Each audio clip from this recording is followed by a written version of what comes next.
Happy Friday, guys. I'm so glad I got the day right. My name's Nancy Taylor. I'm coming to you from Chicago. It's lit out here. All right, guys, I'm super excited and super grateful to have you all here because today's really special. And I want to bring in the hype, the excitement, the gratitude, because not only do we have our very own chairman, our visionaries, the pioneers, the A1 day ones about to hop on or already on, but we also have some exciting news. If you are part of the Quantum Creations family, you know that we raffled off a $25,000 account, potentially. You got to earn your way there still, but you're one step closer. And we have a winner. So I want you guys to get excited. I want you guys to celebrate like if you won access to $25,000. I don't think y'all are excited. Okay. All right, guys, our very own student was able to bring in over 12 family members to add on to our own. Not just that, but he's been here less than 6 weeks total. He has less than 6 weeks experience in the market in IM with Quantum Creations.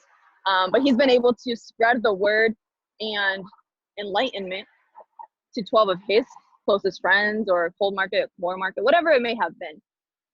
Over 12, I'm sorry. I don't want to discredit him. It was over 12. And then I want you to reflect on how much bigger our own family has grown. In the month of April, or in the last, I think, 5 weeks, we have grown over 200 people. We have gotten over 200 people involved in what we're doing.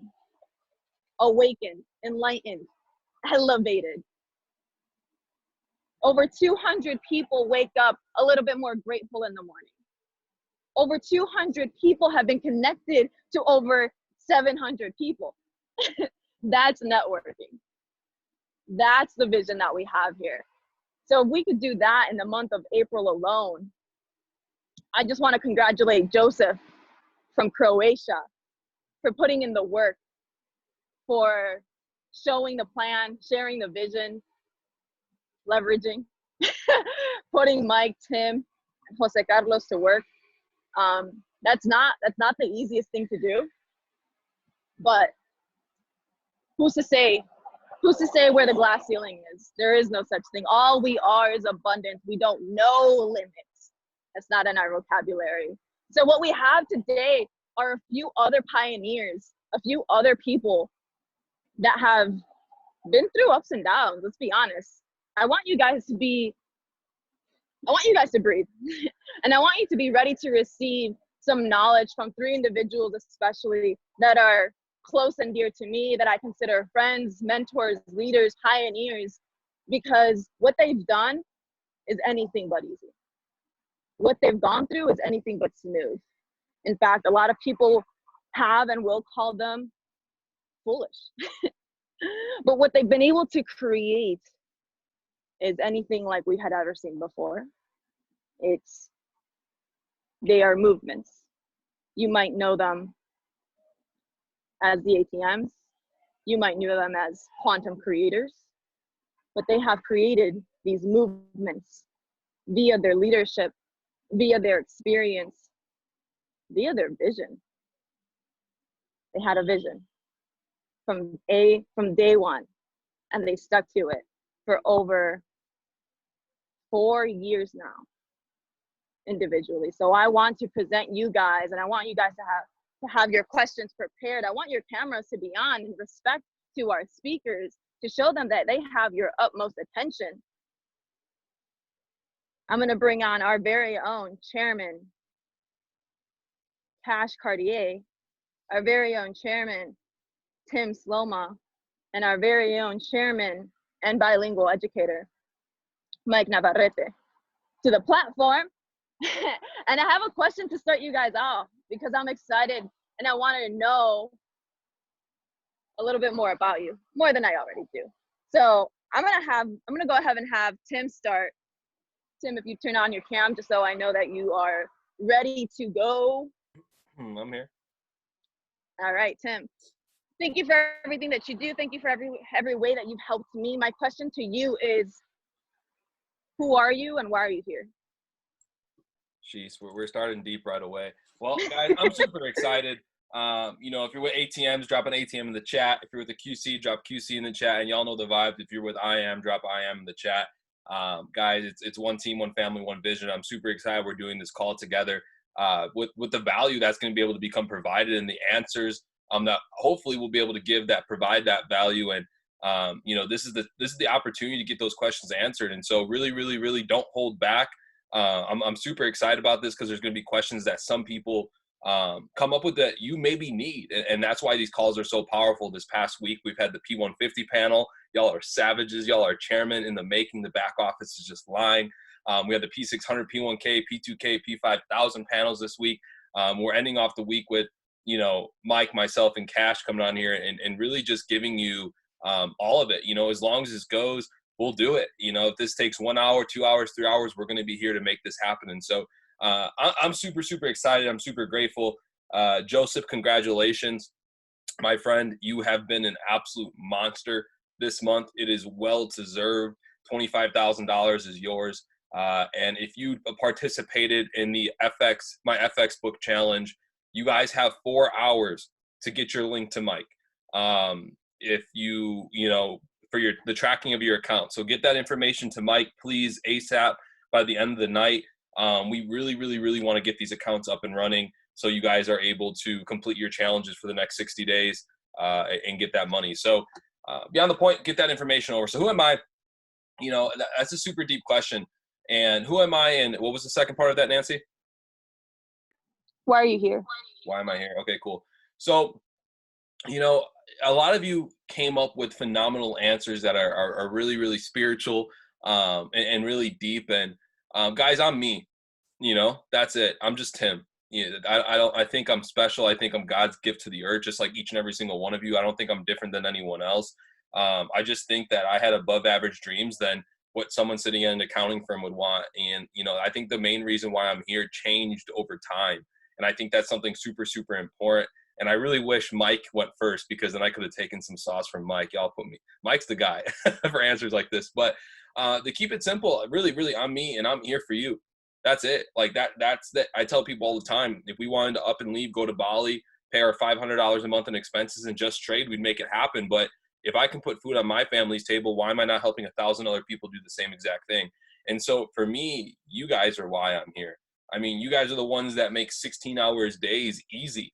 Like who would ever expect, like most people, guys, there's 300 chairmen in this company. That's it. About 175,000 people in the company and 300 chairmen. You know, at this point, you would think, why aren't they resting? Why aren't they chilling? They did it. Well, you guys got to understand, chairman isn't the end goal. You know, hitting the rank isn't the end goal. It's the impact, right? And when you're focused on that and you can really, you believe in it wholeheartedly and your actions align with that, this just becomes so much fun. It doesn't become 16-hour days. It just becomes a lifestyle. You know, I look at people like Cash, Chairman 25, pushing Chairman 50, and this dude works harder than Mike and I do. Now, maybe, you know, we're working, but he's grinding. You know what I'm saying? Like, and I see it and I'm watching. You know, he's on the calls, he's doing the training, he's doing the traveling. And it's because it's so much more than just a rank. It's so much more than just trading. It's so much more than just building a network marketing business. So yeah, I mean, that would be my answer to that, but I'm going to pass it off to Mike because I know y'all like those spiritual answers and y'all know me. I'm simple. So Mike, you're up, my friend. Who are you and why do you do it? What's going on, everybody? QC, ATM's out here. I think the question's pretty simple, and I'm sure everyone who's been tuning into Bob Proctor or has just been aware for a while, you know, I'm just a frequency, you know, I'm just a vibration. It's pretty plain and simple like everybody else. And I'm going to just keep it at that, right? I'm going to keep it at that. And what I really want to do is, the reason I'm here is just like everyone's will continue to change. And that's one of the greatest reasons why I love this company is I was able to adopt something much bigger than myself. I was really able to adopt everybody here, you know, and not just first, it was as an educator. And that's what really opened up my vision, because I realized when that happened, the whole company became my quote unquote downline, right? My whole company became my organization. So assuming that level of responsibility was something I wasn't really intending for. And that was really what kind of opened up my vision, alongside with being guided by Tim and Cash. And so those are the reasons why everything was able to shift for me. And so the reason I do this is because I saw what it did for me, right? The reason I do this is because I see what's possible. And I know that there's people smarter than me. I know that there's people who can work harder than me. I know there's people that can believe, right? That can believe at other levels. I know there's people that are on other vibrations. I know people that have been prepared for something like this. There's people out there who've been waiting their whole lives for something like this. There's people out there who need to see this, so that the pressure can be applied for them to be able to do the bigger things, right? There's people that have been looking for something like this their whole lives, and they didn't know it existed, because that was me. I was always looking for something that gave me absolute time freedom and fulfillment at the same, and financial acquisition at the same time. And so once I understood what that was, that's when this is a wrap, really. But once I had to understand it for myself first. But yeah, that's why I'm here, and that's why I'm here forever, because this is the one thing that I've seen so far that allows me to do me, and by consequence allows other people to be themselves, and to honestly just do the things that whatever you can imagine, because this is your playground here, right? This is your playground, and have fun with whatever. Have fun with what you get to do here, and impact away. So I'm gonna pass it off to our mentor, Chairman A Billion, Cash Cartier. What's good, brother? What up? I appreciate you. Man, that's a great question. That's I feel y'all today. Okay, we're starting off like that. Well, first of all, what's up, everybody? Really nice to be on this call. QC, ATMs, what's up, you guys? I'm really happy to be on here. I don't think I've ever done a Q&A before, so I'm excited to do this. But I'll get right into the question. I would say I'm just a spiritual being having a human experience. You know what I mean? And I think that the reason why I'm here is to, first and foremost, experience. You know what I mean? Just experience the moment of life, and to, sometimes you can get caught living in the past, and sometimes you can caught living so much in the future. And I think that it's really important to also enjoy the experience that we're in right now. And I was actually talking to a couple of people why they asked me why I'm in Arizona, and I'm just enjoying the now. I haven't been on my phone as much as I used to be, and all that other stuff. I'm just kind of enjoying everything at this moment. So and my other thing is I believe I'm also here to just help everyone achieve their dreams. You know what I mean? I think that so many people quit on their dreams, and I think that there's a couple people that are placed in this world to help other people get what they want, so they can truly enjoy the experience that they should be having in this life that we have right now. So that's pretty much my answer. So I'm gonna kick it back to Tim. I'm not sure exactly how we're running this today, but yeah. We'll have Nancy go ahead and unmute the person in a row. So we'll start with Alana. Guys, just drop in the chat. I have a question. Like, it's cool when you type the question in the chat, but I want to hear you speak it. I feel like we can get the emotion and energy out of it. We can conversate if it's necessary. So Alana, you're up first. Just say, hey, Tim, hey, Kayla, or Cash, my bad. Hey, Mike, whatever. If it's all three of us, cool, we'll keep it quick. But if it's a direct question for someone, the other two aren't going to get offended, I promise. So, ask whoever you want to ask, and we'll get it moving. Okay, awesome. So this is for all three of you. I'd love to hear everybody's response. How do you know when to transmute emotions into working a business versus when you need to take time to go internal and heal yourself and release energy? The thought process being that prospects, the team, everybody can sense when you're in alignment versus when you're off. And so how do you know when you need to take time versus like when you need to not make excuses and go do stuff? Does that make sense? Go ahead, Mike. Yeah, I'll take this one on. So essentially, I think to kind of recap, in the way you obviously eloquently spoken question, but I'm pretty sure you just said, how do you know when it's time to focus on you or when it's time to focus on them? And I think in a nutshell, as far as like on a spiritual level, like how do you know when you have to, kind of see, vibe check yourself? I think that was pretty much the question, right? I don't know if Alana can unmute herself. Yeah, I got you. Go ahead. Yeah, perfect. The other aspect I think to it is that I've noticed that I have the best results when I'm feeling aligned. And there's been times where I haven't felt aligned, but it's like I know that I still got to do stuff. And so I think there's times where it's like, do I need to take a minute, or do I need to not go, send voice messages or prospect on Instagram and actually go take time for myself? Or is this just like me having a bad day and I need to go like work? You know what I'm saying? Yeah, that's an amazing question, and I'm glad that you asked it, because I've never seen Jason Brown stumped, and you were the only person I ever seen him. So that was insane to see, honestly. So yeah, to me, I'm gonna answer this question in a way where I think it'll click. If you're working out of alignment, what kind of results are you gonna attract? Not what you want, or even you can attract something, right? You can maybe get people started, but remember, the launch starts from the very first time you have a conversation. And so if they're not going to meet the Alana that you want them to meet, right? And so I think preparation is so important. And that's all, like the most successful people in the world have their own way that they get themselves aligned in the morning, whether it's, formal meditation, whether it's running, whether it's working out, whether it's writing down their thoughts, their gratitude journals, whatever it might be, right? Everyone has a way that they prepare themselves every morning. Some people are different. They have to get moving, cold showers, cold exposures, whatever. Like, everyone's different. So you have to kind of find what gets you into alignment most effectively, because that's a practice in itself. And so I guess I'll give you, like, for me, my preparation starts before the day even gets started, right? My preparation starts the day before.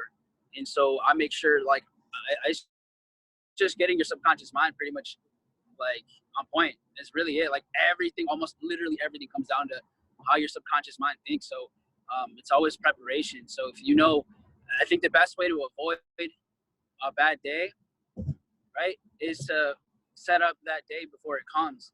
And so when I'm, going to sleep, before, I'm recapping the victories of the day. I'm recapping the lessons of the day, and then I'm preparing myself for the greatness that comes the next day, right? I'm preparing myself and thinking about how grateful I'm going to wake up in the morning, thinking about all of the calls and trades that I get to be a part of tomorrow. And so those are the things that really help me, because if you guys have noticed, like, I'm almost always dialed in, right? And for me, it has never been like this, right? Like, it's a lesson. You learn it, you build up to it, but it's because you prepare yourself how to set your mind up to the right things. And so if you're just not feeling it, right? You know how you're not feeling it sometimes. You could work and grind, right? You can do that, but you're just not going to get what you want. You're not. And so to me, there's a level, it's a fine line of, okay, what questions are you asking yourself every day? Right? What questions are you asking yourself every day? Because those questions are going to lead to how you're going to feel that day. And that's going to lead to you being able to either communicate with more people, or it's going to lead to you being able to lead the people that you need to lead. And so I think the feeling, like they always said, right? The feeling, that's the secret, right? And so get yourself feeling right as soon as possible, because a lot of times people are like, I haven't seen results. My trades aren't doing well, and all of these different things. And it's like, okay, well, how do you feel? Like, oh, well, I'm sad or whatever. Okay, cool. What are you running away from? Like, what questions? So ask yourself the questions in the morning. Gratitude is pretty much gratitude are like the keys. That's the shortcut, because that's what gets you to remember, put into your mind really what is most important. Because remember, the subconscious mind has a funny way of putting the bad things in the front, right? And even though there's a million amazing things happening, it's always that. And so that's what I recommend is, I guess, if you're gonna work, don't work on empty energy, right? On empty vibes, I guess I'd say, because of course, getting things done, like, sometimes that is what puts you into that mode, right? sometimes actually activity is what puts you into the position where you're like, okay, this is my spot. Like, I find flow. I can guarantee Cash gets into his flow state as soon as he starts his grind. Like, that is how he gets into his flow state. You know, everyone's a little different. Some people you have to kind of, maybe you have like, you know, lingering thoughts from, you know, whatever's happened in your life. And so you have to bring yourself back to the present, but everyone's different. So that's how I would answer that question. I hope that helped. Yeah, I think that was a great answer. Mike said two things I wanted to talk about is what questions are you asking yourself in flow state? You want to be careful of not getting yourself caught in that gray line of, oh, well, I'm not feeling it today. Well, I'm not going to do anything today, because that's just going to become the habit. And you're going to lot fear and not just you, I'm just saying you as an overall thing is things are going to start to creep up that are going to cause you not to do certain activities. And so what is it that you have to do to get yourself into a mental state of gratitude, right? Maybe it's calling someone on the phone or watching a certain video or rereading your affirmations or your why. But I think that you can trick your brain really quickly into going, and I'm not feeling it, so I'm feeling it. Now, another thing is if my glass is not full, right, I can't pour into everyone else. So what are you doing on a continuous basis? Because there's a difference. Motivation doesn't fill the glass, right? Motivation is what allows you to grab the glass.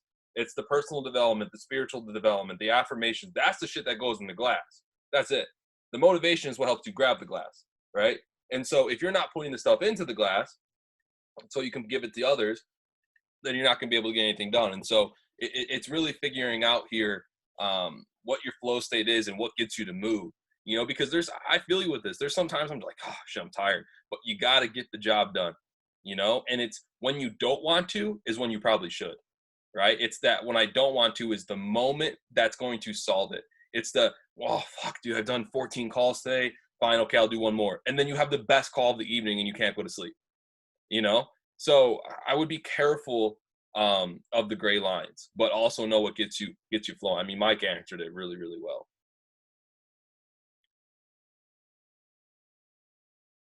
Is it my turn? Yeah, go ahead, bro. You got some thoughts to drop? I wasn't sure. I didn't know. It was just an awkward silence. I didn't know if it was flow state time. I'm just kidding. So great question. I tell everyone, like, I think everybody overthinks their thinking, and they think about their feeling, and they feel about their thinking, and they think about their feeling, and then they're mad. They're upset because they're upset. And then it's like, they're not even mad because they're mad. They're like, I'm sorry, they're not even mad at what they were mad at. They're mad because they're mad. You get what I'm saying? And it gets stuck in this cycle of that. And it's because, people will say things like, watch your feelings, make sure your feelings or whatever. And so now you have anxiety at all times unless you're feeling good. What I've realized is that you got to look at, you got to look at your feelings like meditation. Meditation is where you're watching, you're watching your thoughts, and you're just allowing them to flow and pass by without latching onto a thought. That's all you're doing in meditation, right? And so what I've realized you can do like this emotional type of, look at it in an emotional way, not emotional meditation, but just, I look at my emotions like meditation, like, why is that one thought bad? It doesn't matter. Just let it flow, right? Okay. So why is that feeling bad? Like, why is being angry a bad thing? Someone explain to me. It's not. You have anger for a reason. So what you want to do is not dwell on anger. So what you got to understand is you've got to be okay with being upset. Like, if I'm upset, I'm upset. I'm mad. It is what it is, right? It's just, don't dwell on it. So when you start learning to take a step back and just flow, why is it called a flow state? Your flow state is you're relaxed. It's like when when you see a sprinter running, they're actually really relaxed. Their face is jiggling and all that other stuff. So they're sprinting, but they're not tense, and they're moving faster. They're in a flow state. So my point is what I tell people is you want to look at your feelings like this, right? When you're angry, just don't dwell on your anger. There's nothing wrong with being angry. If you're angry, okay, cool. Let it flow, right? Now, once you're neutral, right? You're neutral, you're like, a lot of people don't like being neutral either, okay? There's nothing wrong with being neutral. There's nothing wrong with just flow with it.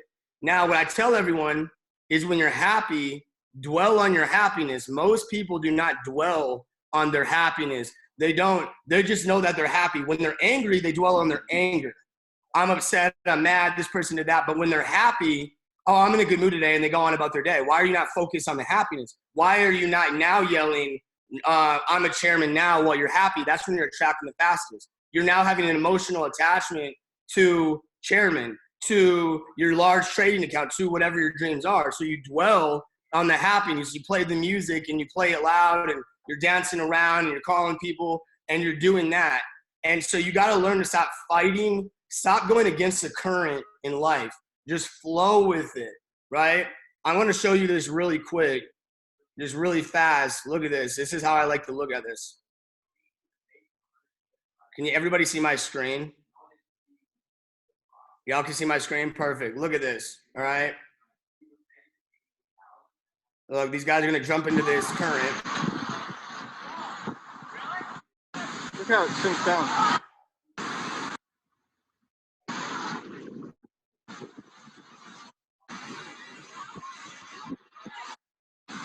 Watch it.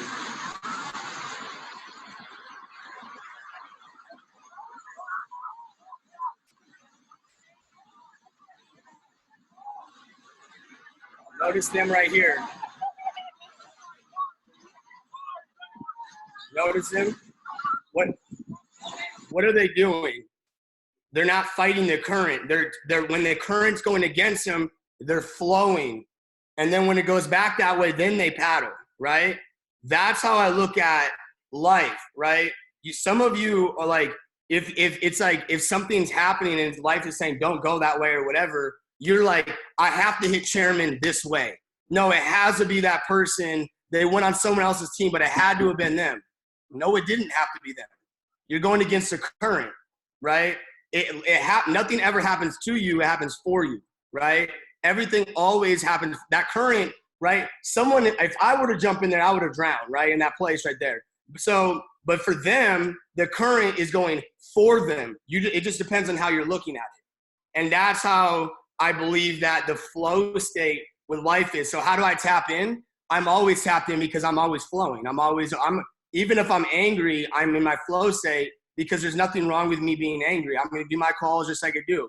And my last thing I got to say is when I'm working, the days I don't feel like working, I tell everybody all the time, right? I don't wait for the feeling. I go get the feeling. That's when sometimes your mind's got to be more powerful than your emotions, and you just got to go get and work.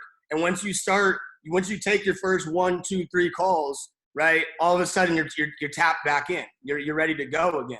So just go get the feeling instead of waiting for it. Overall, there's nothing wrong with being upset, sad, angry, whatever. Just don't dwell on it and let it flow. That's what I've really learned. And I'm like someone that used to have really bad anxiety. And I'm telling you, if that was like changed my life when I started like thinking like that. So great question. I'm kicking it back to Nancy.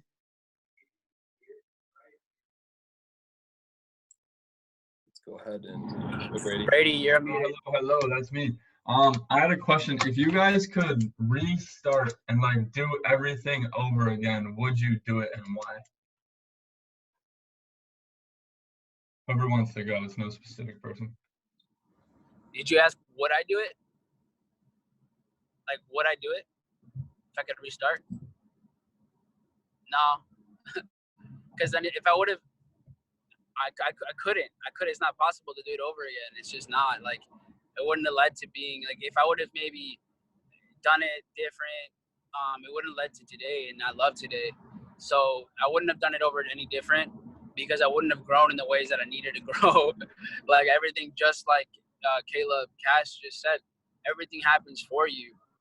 So the way everything was presented, you know, the everything, the good things, the bad things, or whatever, like that happened because it needed to happen for me to grow into the person that I am today, and to set me up to grow into the person that, you know, we're becoming every single day. So no, I wouldn't change it because I'm extremely grateful for where I am right now. You know, there are things that I'm aware of now that definitely would have changed the game for me. I definitely can say that. You know, it took me over a year to start actually to building a culture of traders. Like, it took me over a year to even start.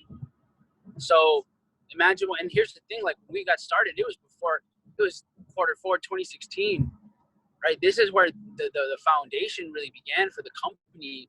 So imagine, right? Just like imagine what could have been, right? And that's the thing though, is if we stay there, then that's as far as we're gonna go. You're just gonna get stuck in the past. And so I don't really dwell on those things, but we use them as information to do better, right? We use them in order to do things different. So what are my response is this. I wouldn't have waited, right? I wouldn't have waited to start to build a culture because it took me forever to get it. And the reason I didn't was because I didn't realize the power that I even had. I didn't realize I could create a culture. I didn't realize that you can do this the way you want to, right? Listen to the people that have more experience, but do it in a way that's authentic to you. So I didn't have that. I didn't realize that was possible. That's what slowed me down, was that I just thought I had to copy and paste like everyone. Like, and the thing is, you can't just be, you have to be your authentic self, right? Imitation, that's just not how it works. And so that's one thing. And then when I did start actually doing this, like when I did start building, a culture here, I didn't know anything really. So leadership skills, I didn't know how to launch people. I didn't even know how to put myself in the position to imagine what it's like to start from scratch. So yeah, I mean, I think those are two major things. The people that got started with me in the beginning, I'm insanely grateful that you're still here, because I was a trash leader. I didn't know. I just didn't know what to do. So that's the one thing, right? But you need to go through those things. You need to. It's absolutely necessary to live those experiences, because otherwise, now it's like, oh, this is what I would have done, but how would you know what to do if you didn't go through it? So it's a paradox. Well, I'll pass it off to Tim Rakesh.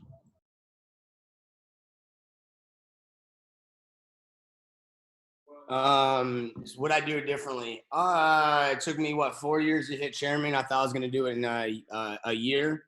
No, I wouldn't change anything. Not anything at all. I'll show you this really quick too.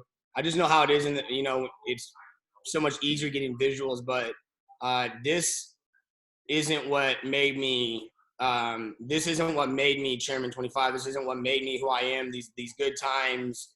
You know what I'm saying? Like, this isn't what made me, right? What made me, not like these, speaking in front of thousands of people, talking to Alex Moore and all that is great. It's good stuff. But what made me, right, is, this. You get what I'm saying? It's the bad things, the things where life, was like life's happening or whatever. And would I want my family back? Yes, right. But at the same time, I also am very accepting of, I have to still understand that life never happens to me, it happens for me. And so at the end of the day, would I change anything? No, because life was always happening for me. And it made me who I am. It made me the leader that I am. It made me be able to answer this question the way that I'm answering this question. It's helped me do everything that I'm able to do. I'm still going through situations in life right now that is a struggle, and it's a torture for me till this day. But at the same time, I wouldn't change that either. I have a lot of faith, and I'm very accepting of just life. I'm done fighting against going the wrong way. So the answer is you get successful off of the times where life isn't going correct. And that's what you guys really got to start learning from. And if you really understood that, you'd live so much easier and have so much less anxiety, and you'd know that you're going to make it with whatever it is that you want to do, because life is just shutting a door so you can go this way. It's just steering you. You think that it's happening bad. You think that it needed to go that way. But life is perfect. I truly believe that, life is perfect. It's taking you the quickest route. And you just got to understand and flow with those times and say, okay, it's going to happen bigger. Because my last thing I got to say is it took me this amount of time to get to chairman 25, about to hit chairman 50, all that hoorah, right? But at the end of the day, right? All my friends were passing me up. Okay. You know, they hit chairman years before me. But then, and I was always like, man, well, what about me? Well, what about not like saying that to them, but I was thinking like I should be there, blah, blah, blah. But then what ended up happening is 3 years later, I ended up passing all of them up. And so what's my point though? My point is that if you really look at it, it's my goal is not to hit chairman 10. My goal is to get to chairman 500 and max out the comp line. And so I ended up slingshotting further than I ever thought. But if I would have got stuck at, yo, they hit chairman before me, then I never would have grown. But I ended up saying, right, that's not my journey. Our journey is different. So, you know, at the end of the day, like I keep saying, I would never change anything. Not anything other than I believe in myself much faster, right? That's what I would change. I believe in myself way faster. And you should all believe in yourselves way faster. That's my biggest advice to you. If you're going to ask me anything, believe in yourself way, way faster. That's all I got. Yeah, I'm going to leave it at that. Cody, you're up. You're calling. You mute yourself. Fire. All right, so I have a question for each one of you guys. I don't know if you want me just to ramble them all off right away, or one of you guys will hit it and I'll pick it up. Just go one by one. You're good. All right. This one's for Mike. Mike, how did you best emotionally detach yourself from the money, whether it was positive gains or negative? How did I emotionally detach myself from money? Yeah, I wasn't seeking. When I realized that money wasn't what was giving me power, it was my discipline. It was my self-mastery. That helped. I realized my attachment to money wasn't what was going to pay me. I realized that the markets don't care about. Actually, the markets use my emotions as their tool so that I don't make money. So that's the thing is like if we're talking about charts, you have to understand that what you're looking at, those candlesticks, that whole thing is an illusion. The whole thing is just showing you, they're literally giving you what they want you to see. Don't forget that, right? Everything that's getting printed in front of you, these banks that are literally putting information for you to receive, because so that's why our model is observe the masses, do the opposite, right? And then when it comes to outside of trading, it's honestly the same thing. We have to realize that your results you're not given your results because of how much you want it. To be honest, it's not. It has nothing to do with it, right? How you feeling like, man, I need to have it now, or any emotion that doesn't pay you. It doesn't at all. It has nothing to do with it, right? It really comes down to, and that's why this is the easiest answer. It's almost a cop out, but it comes down to your frequency, right? How do you build a high frequency or vibration? It comes down to your habits. That's why I love saying, right? You're not gonna elevate to the level of your goals. You're gonna fall to the level of your habits, your trading confirmations, right? Your discipline, your self-mastery. That's the sauce right there. You're really not gonna elevate to the level of your goals. You're gonna fall to the level of your vibration. And so that's it. Like, people are looking everywhere else for the answer when you're the answer. So I think those are the biggest things when it comes to money. First, you have to ask yourself, what is money to you? Right? What is money to you? Because to me, once I realized money to me was just independence, right? Then I stopped fighting it. Yeah, that's when I stopped fighting it. And I was like, okay, I know what I need to do. Right? I know what I need to do. I need to do these things that are in front of me. Right? I have this plan. I have this plan, so I'm just gonna follow that plan. And I can't become. I'm not a time wizard, right? The time is gonna happen when the time's gonna happen. So it didn't matter about when; it was a matter about why. So that was my biggest focus, really. Was that was my detachment, because the thing is, and this is the last. Mike, you went really quiet, really, really quiet.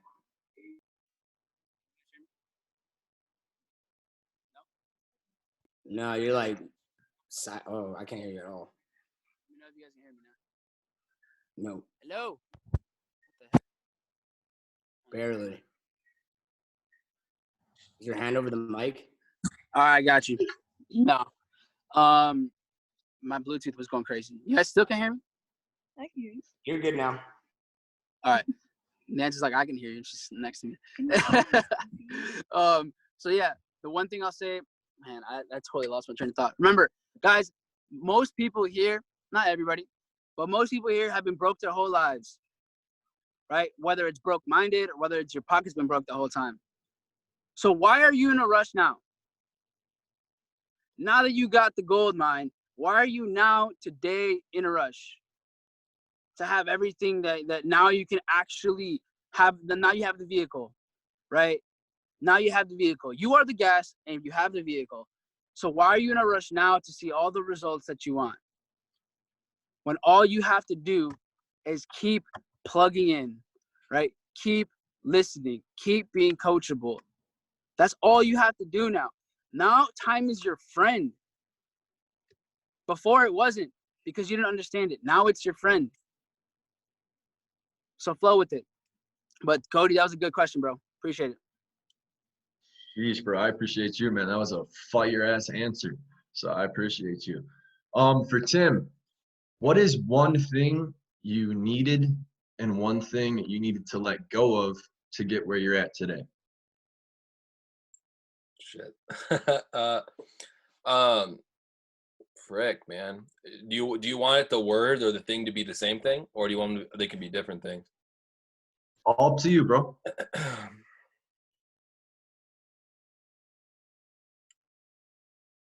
I think that the one thing that I needed for sure, damn it. The one thing I needed was patience, right? Patience with a sense of urgency. And the one thing I had to let go was ego, right? And I feel like those are my past lives. I feel like those are, I'm just reading, I can't look at comments. I get too distracted. But, you know, I wanted to hit chairman in 3 months. You know, when I first got started, Cash will tell you, I signed up 45 personals. I was 3 people away from P2K in 2 months. Jason Brown flew out, and I lost everything. You know, I lost everything after that because I built my business wrong, right? I built my business based off money, not off culture, not off value. And so I had to drop the ego and allow myself to grow, you know, and be patient. So I think it's okay to have a sense of urgency, you know, and want it bad, but you need to let time work itself out because there's one, it's cool to hit chairman, but it's better, it's cooler to keep it. Let me tell you, you know, it's one thing to get the flyer, but what does your back office say? You know, it's one thing to have a 4-figure day, but can you do it consistently? That's where the patience comes into play. You know, so that would be my answer to that, to keep it super simple. Fire. All right, Cash, bro. For you, I think. Oh, okay, there we go. You're good. All right. How do you handle the amount of responsibilities that come flooding in, being the leader you are? Man, I would just say, to be honest with you, bro, I have great leaders. You know what I'm saying? You know, a lot of people make me look good. You know what I mean? Dude, like the level of leaders that we have, you know, QC, ATMs, you know, we got, you know, like Drew, Luke, Tim, you know, Mike, I mean, you know what I'm saying? Drake, you know, it's just, dude, like these guys like move the world for me. You know what I'm saying? Like these guys literally, you know, there's been times where I've had to have Tim and Mike, you know, take the reins of my other legs before. You get what I'm saying? And no one knows that story. But I get so much credit for a lot of stuff, and I just, it's hard for me to take credit for that. You know, and then there's times, obviously, the responsibility I have now, I would say this, dude, like, honestly, I just make sure I'm composed. You know, just remaining composed and not moving out of emotion, man. Like, you know, sometimes I've realized this is the best thing I can tell you right now when it comes to responsibility, is there's not a lot of rush for things. I'm such a patient person. If let's just say I get into a disagreement with a leader or whatever, or they say something to me disrespectful in a text message or something like that, most people want to respond right there when they're upset. And I'm always like, why is there a rush for you to respond right now? You know what I'm saying? There's not a rush. So when it comes to responsibility, I make sure that I'm not making an emotional decision. I make sure that I'm making a composed and very calculated decision. And I make sure that there's no feelings involved in the decisions that I have to make. And, you know, I've been very wrong many times. And I don't regret those times either. But at the end of the day, wrap it up, man. I would say, dude, it's just being composed, taking a step back, and understanding that there's not a rush to make decisions. Like, you know, really just be patient with, you know, with everything going on. Be patient with your moves, your decisions, and be very calculated. You know what I mean? Do everything you do should be very deliberate and very calculated as a leader. That's what I can for sure tell you. And then, you know, lastly is, you know, we're problem solvers as leaders, but you also got to remember that we also have the tendencies as aspiring entrepreneurs to create problems that are not there. If you go looking for a problem, you'll find one. And so, you know, I like I said, I just let shit flow, and I don't look for problems. I'll let the problems come find me, and then I'll handle them with patience. And you'll notice I just keep saying patience. That's my answer. Hopefully that makes sense. But dude, fire your questions. Yo, I want to cut in really quick, not as someone answering, but as like just like Cash. That has been an answer that I've been searching for a couple months now. Like, how the heck do you handle it? Not you, but like I've been asking Jason this question. I couldn't find fulfillment in any of the answers I've been getting till you just said, I trust my leaders. You know, I mean, we've put in almost 200 people this month, and it's just like, it's overwhelming. Like, how do I handle that? And it's like, wait, it's not me handling it. It's the group. It's the leadership. And I hope you guys remember that answer forever, because your teams will grow. They are growing, and they will always grow. And so it can't always be on you to be organized, right? It can't always be on you knowing everyone. You really have to put a lot of your trust and on your people, right? And that was it, man. That was this. I could leave the call right now. I got my answer. I needed that.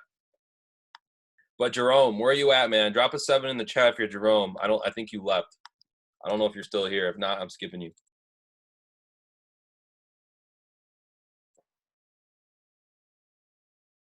Okay. You left. Perfect. Awesome. Aaliyah, your co-host. Go ahead, Aaliyah.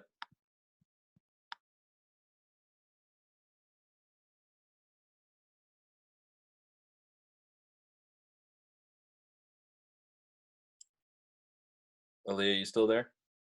You're a co-host. You can unmute yourself. Because I'm like, wow.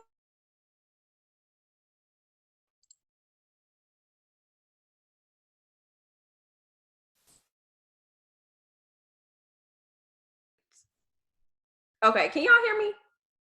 Yeah, we're good now. Oh my God, y'all don't even know. I was freaking out just now. I'm so sorry.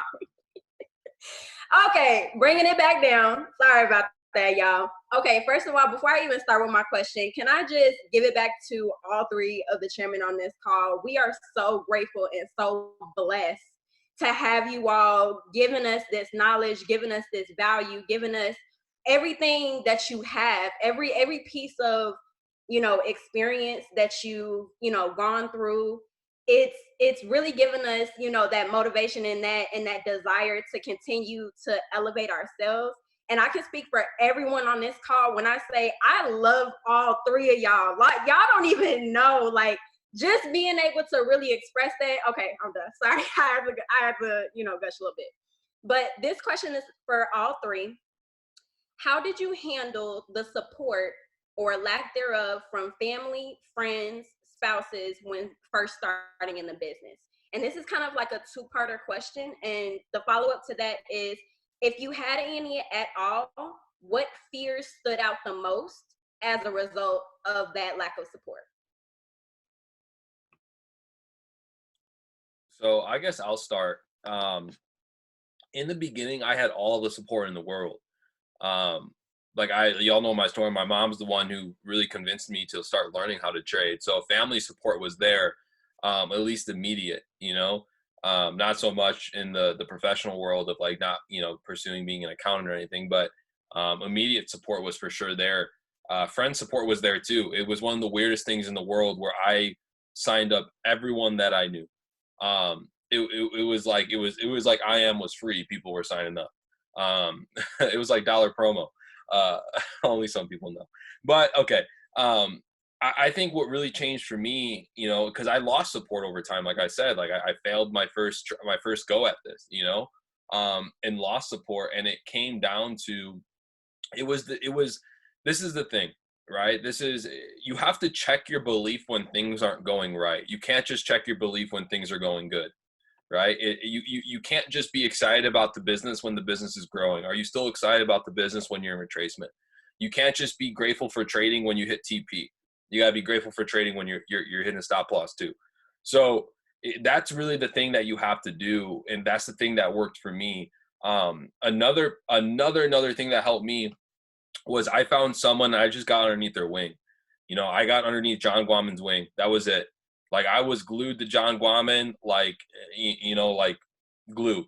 I was always in his inbox, always asking questions, always seeking for help, and I was putting myself in situations where I could see more. Back in the day, it was a lot easier to be around Jason and Matt all the time. It was a lot easier to always be at the trade house. So I got lucky. I got blessed. I was in Dallas probably once or twice a month. I might as well just have lived there, and so for me, I just got around people who had what I want, and that was it. Like, do you want support that's flimsy? Like when you're building a house, would you want support that doesn't even believe in what it's being built? You know what I'm saying? Does that analogy work? Like, you don't want to listen to the people that don't support you. You don't want them to be the ones you have to prove wrong, right? You don't do that, because then you're doing it for the wrong reason. And so you really just have to have that season of separation from that and know why you're doing it, and put yourself around people who believe in you. Put yourself around people who see the same thing as you. Not everyone's given the same vision. I say this all the time. I don't want everyone to become entrepreneurs. I don't want everyone to become day traders. I need accountants. I need tax strategists. I need cooks. I need cleaners. I need gym trainers. I need people to work, right? So I don't want everyone to do this, nor do I need everyone to do it, right? So not everyone's going to, believe in, see what you see, because that's not what God gave them. So that would be my answer to that. I think Mike will have a much different answer than I will.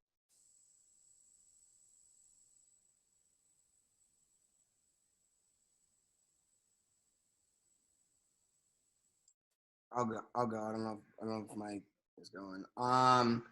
Sorry, there's literally someone with a knife. Or it is. Just cut me off, Mike. Awesome. I'm just. Mike's about to die. Cash missed that part. He's like, "Oh, someone with a knife, whatever." He actually muted out. Mike, I was just kidding. Go. No, I couldn't hear the question because there's a dude running around with a knife. We're in Chicago right now. Shit just got crazy. But I'm being really serious. Can you repeat the question? Don't worry, everyone's safe. I'll ask it for you, Aaliyah. She says, "How do you handle the support or lack thereof support from family, friends, spouses when you first got started? How did you handle people saying no and not really supporting your dream in the beginning?" Yeah. Yeah, no one thought it was real or was gonna work. A lot of it had to do with me because of just the way, like the way you communicate, me assuming the way people were gonna think about it anyways. And honestly, I'm glad that he didn't, or they didn't, or whoever, just because none of them were ready anyways. Like, to be honest, like they weren't going to give me the support that I needed to be. Like, there's belief, but then like real support, like it just wasn't there. And I think I needed something like that because like they don't know what it takes. None of us do until we're just in it. And so it was cool because for me, I felt like I knew the person I was, so I'm grateful. that I already saw myself successful. I already saw that in myself. So I didn't need the validity of anybody really to do it. And then when people just were like, oh yeah, it's not going to work, I felt like it made me do it even more. Like it empowered me way more, because I felt like now at this point, I have to prove it to myself, like that I'm this and it. Like I loved it so much that it didn't matter. Like I wasn't doing this to make other people, like me, or to think that I'm successful. I knew what I was doing in the first place, so I feel like it was kind of cool, because I didn't have the distractions anymore. I was just in my own zone, in my own lane, doing the things that I needed to do. So that was honestly, I'm grateful for the support or lack of support that there was, because otherwise I don't think I'd be the way I am. I'm not, I just love being here. Every Zoom, I'm loving it. Like I love all of this. Like I never asked anybody to remind me to hop on a call. I never asked anybody to, remind me that, this can be done. It's done. And so, yeah, it was cool for me. It was honestly a challenge. Because my parents didn't really understand it. And I was supposed to be the first one. I think this is what really helped. I was supposed to be the first person to graduate in my family, generation-wise, like ever, like cousins, like ever. And I dropped out a semester before I was supposed to graduate. So I wasn't about to let them down like that, because I made the conscious decision to not continue, and I knew how important it was to them. Absolutely. But I did it for me. Like I chose myself for the first time, and I was like, I'm not gonna make the decision of actually choosing myself first for once. I'm not gonna make this decision be the one that I take back. So that's why I was like, I am successful, not because I dropped out, not because I've graduated, but because this was just it for me. And that over time, it wasn't for me. Like I was doing my thing. And I know some people of you can see it. Like once you start to change, people notice that change, and then the support comes, because they see, like, my parents were like, why are you doing this? How could you do this to us? Blah, blah, blah, blah, blah. Bullshit. And I was like, look, I've never been happier in my life. Like I wake up, I'm looking at these charts, and it's dope. Like I can't believe I get to study this, and like I'm building something crazy for myself. Like I'm so happy. Like I'm happy to learn. I want to learn. I want to study. Like what more do you want out of your child than for them to be happy? And I think when like that was felt, not just for them, but for the other people around me, it was harder for them to be mad or for them not to support me, because I was vibing. And so that was it. It was just like I knew why I was doing it, and I didn't care. I didn't care who it was for, who it wasn't for. I was there for me. I chose myself, and I say, like, it was a send from there. So that was my way of. I guess I didn't really deal with it. I just didn't. I was unbothered, really. Like I was like, all right, cool. You either do or you don't. But we're gonna keep going. We're gonna keep doing it. So yeah. I mean, that was it for me. Like I got a lot of shit from my friends. I reduced a majority of my friends, but it was because it was cool. Like it was actually honestly really cool, because you get to see like who are the real ones. And so yeah, I'm grateful for sure, for damn sure. Hello. Okay, so I'll say this. Everyone laughing at me. Hold on, let me read the question. How did you handle support or lack there in the family? Blah, blah, blah. Okay, perfect. I never had, I don't know if you guys know this, right? But your boy went to prison. So for me, I think my family was just happy I was doing anything. You know what I mean? Like, I think they were like, okay, he's doing something beneficial. But kind of joking, kind of serious. But at the same time, what I'll tell you guys is, my family always, for sure supported me. I think, though, at the same time, they thought, like, what I was doing was cute. You get what I'm saying? Like, I don't think they ever thought I was going to, like, I don't think that I want to say that they ever thought I wasn't going to, but I just don't think that it was real in their head. I don't know if that makes sense. Like, you know, when I was making six figures, when I was at chairman for, you know, the 2 months I was at chairman or whatever, they didn't even know I was really like making really good money, and they had no idea what chairman was. And, you know, it never clicked in their head. And I'm sure they're, you know, for years they've been hearing, oh, I'm going to make this much money. I'm going to make this much money. You know, I was saying stuff like that. So I think that when it started happening, they probably thought I was just saying it. And I could tell they didn't take it serious. When I started making, you know, chairman 25 or whatever, I remember they were saying like, oh, so you're making 2,500 a week? No, 25,000 a month. A week? No, you know, you get what I'm saying? So for me, in their head, it just wasn't really real, I don't think. But I never had negative support. I never had like negative feedback from them. I did have an ex that she was like, would mock me. I'd say I'm doing a call for business, and she'd mock me and stuff like that. And like, oh yeah, I'm gonna be doing a call for business. You know, just stuff like that. And oh yeah, what business? That's funny. You know, that's funny and stuff like that. So I had that one time. She's no longer with us. So, you know, I mean, she's okay, by the way. I mean, she's just like not in my life. Oh my God. What's wrong? Everyone's face was like, I mean, she's not in my life. Oh my gosh, what's wrong with you people?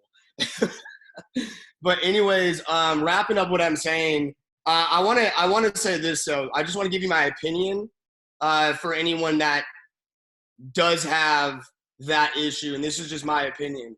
I can tell you right now that if that were to happen for me, happen to me where I had negative support or whatever, I mean, my thing is I don't have an obligation to my friends, family, or parents to have to respect their opinion if their opinion doesn't respect me. Okay? And that there's nothing in life that says that I have to respect their opinion if their opinion doesn't respect me. Right? I have respect for my parents and my family, my friends, but if you're not going to believe in me, then at that point, I have nothing I don't care about what you have to say. You know what I mean? If they think it's a pyramid scheme, whatever, this is how I'd be thinking. Listen, I'm not asking you to believe in the company. I'm asking you to believe in me. And so you should trust that I did my research. I did my stuff. And let's just say I was wrong, right? Well, at least I'm learning. At least I'm learning how to build a business. At least I'm learning to talk to a lot of people. At least I'm chasing my dream. I'm going to fail. That's what life is. Everyone fails in life. I'm going to learn from it. And that's that. So at the end of the day, I'm not doing drugs. I'm not doing this. I'm growing myself. I'm growing as a person, whether you see that or not. And that's what I would be saying to them. And on a spouse, if a spouse is not, I'm just going to be real. Bye. Like, good night. Later, get out. Like, I'm not even playing that. Not even new. Neither should any of you. If you have someone that's going to be a naysayer as your spouse, that's just absolutely not. That's all I can say about that. Sorry, I be getting cutthroat sometimes, but no. That's my answer. See, that's why we thought the girlfriend was gone. You know, he cutthroat. Getting a little crazy here. But Caesar, you're up.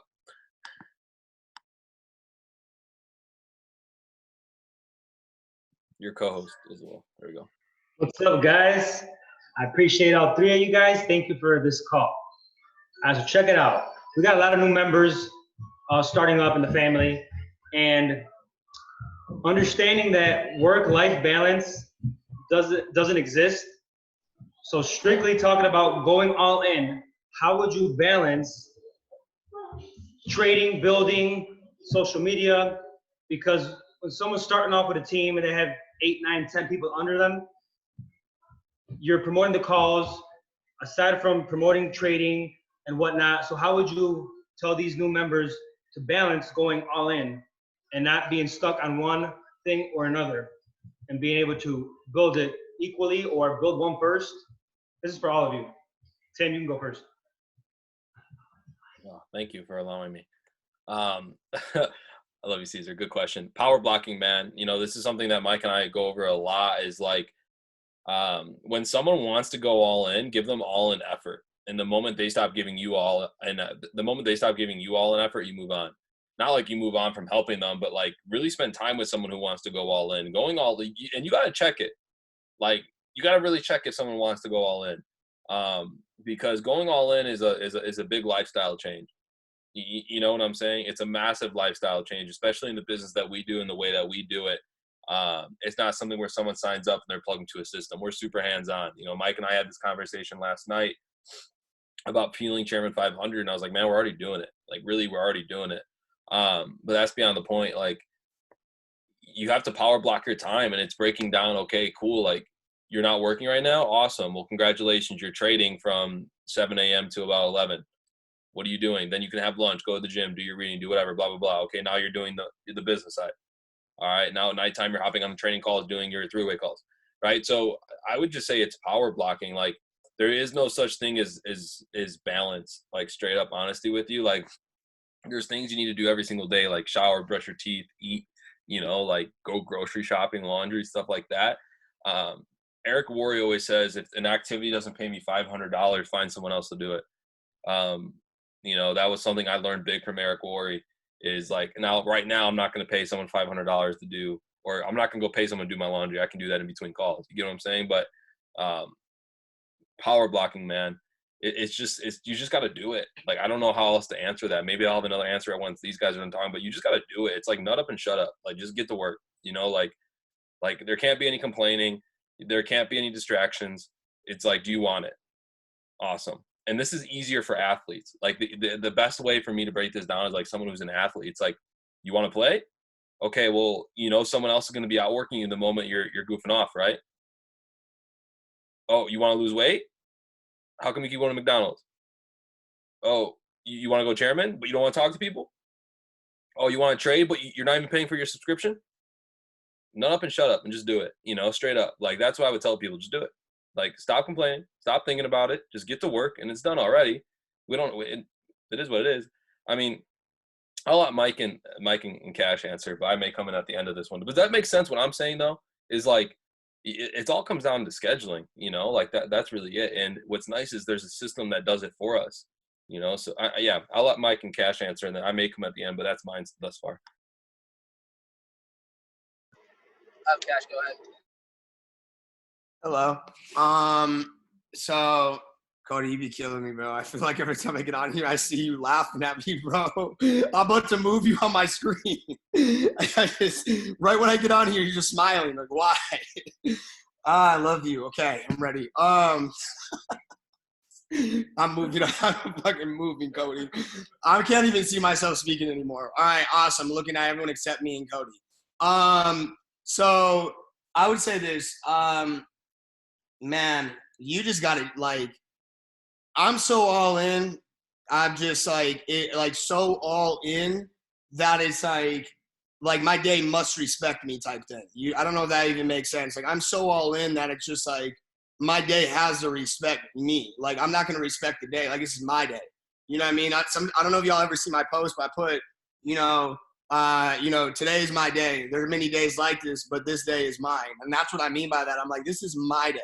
And like, when I get like in this like conquer tenacious mode, when I tap in, I'm like, this is my call. This is my room. This is my event.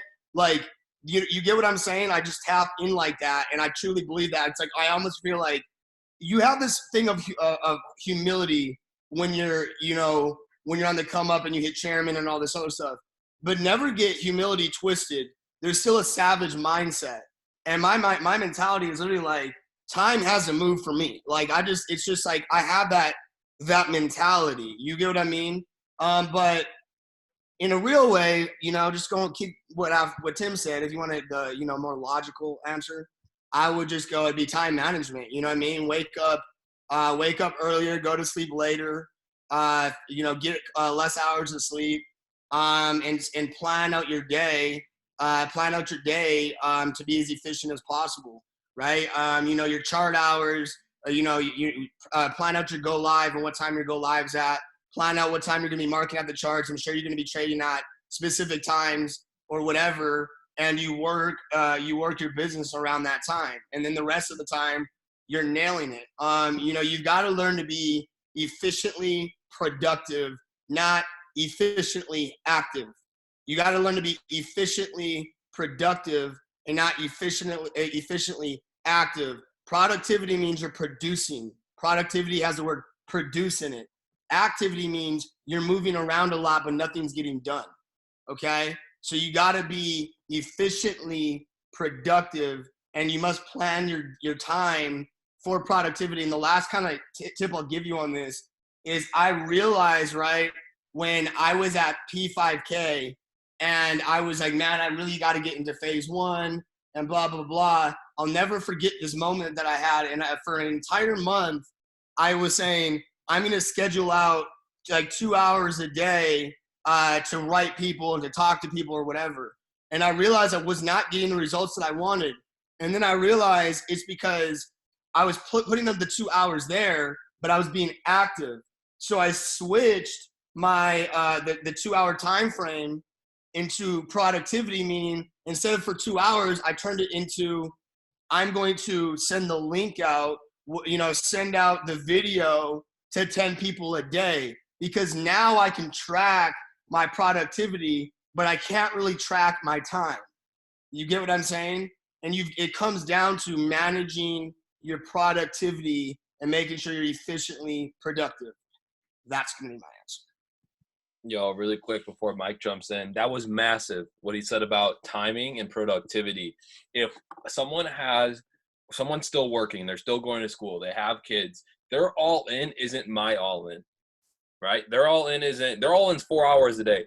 My all in is 16 hours a day, right? We have different time availability, but that person who only has 4 hours cannot work me. If I close 5 out of 10 and you and I are having a competition to who closes 5 people first and you only close 1 out of 10, just speak to 60 people. You'll close more than me. You know what I'm saying? And so productivity and activity, understanding that, explaining that, and giving good examples is super helpful for that, because I don't care how much you post on Instagram. Your back office doesn't change, you ain't doing shit. I don't care how loud you are. Your count isn't growing, you're not doing shit. And Cash, you can get as savage as you want, by the way, because I'm feeling myself right now. So if you want to turn it up, you can turn it up too. Don't feel like you got to be nice here. They want it, right? That's it, right? That's it right there. Is like they have to understand the difference. And so don't downplay someone's all-in time. That's something that's super important. I want to say that now. If someone only has 2 hours a day to do that, that's great. Wonderful. What productive activities can we do in those 2 hours? And that's how I would determine, that's how I would help someone that wants to go too real, to go all in. Mike, my bad.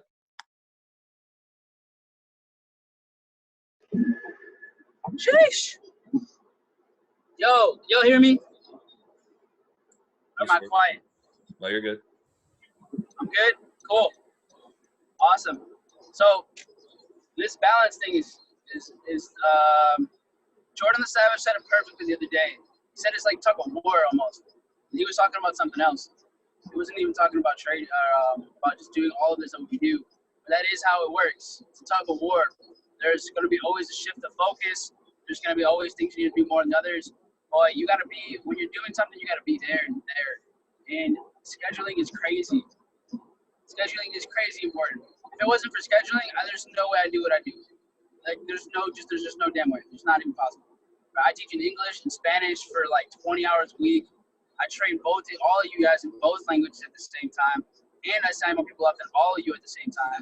So, I mean, all it has to do with how much of you are you putting in when you're there. And I really want you to think about that, and how are you scheduling your life? Because this is a profession, right? This is a profession, whether you're a professional trader, you're a professional at creating culture, right, of helping people get paradigm shifts. You're a professional at this point, or at least I see myself as a professional. I can't do that for you, but you have to see yourself as that, and you have to determine what is professionalism to you. So this balance, it's just preparation, it's scheduling, and then it's like Caleb said, like, are you tenacious? You are building your own day, right? Caleb Cash owns his day. That is his day. Remember that, right? Do you own your day, or are you still a slave to your previous mindset? Are you still a slave to your subconscious that you have not decided to shift yet, because that's up to you. So in order for you to have the balance that you want, in order for you to accomplish all the things that you want to do, right, you have to ask yourself, right, do I own this day or does it own me? Because once you make that decision, then you go in. Then you're really all in. Until then you're not. Until then you're just talking. Right? Cash said a really, really important thing is productivity. What's happening? You're producing.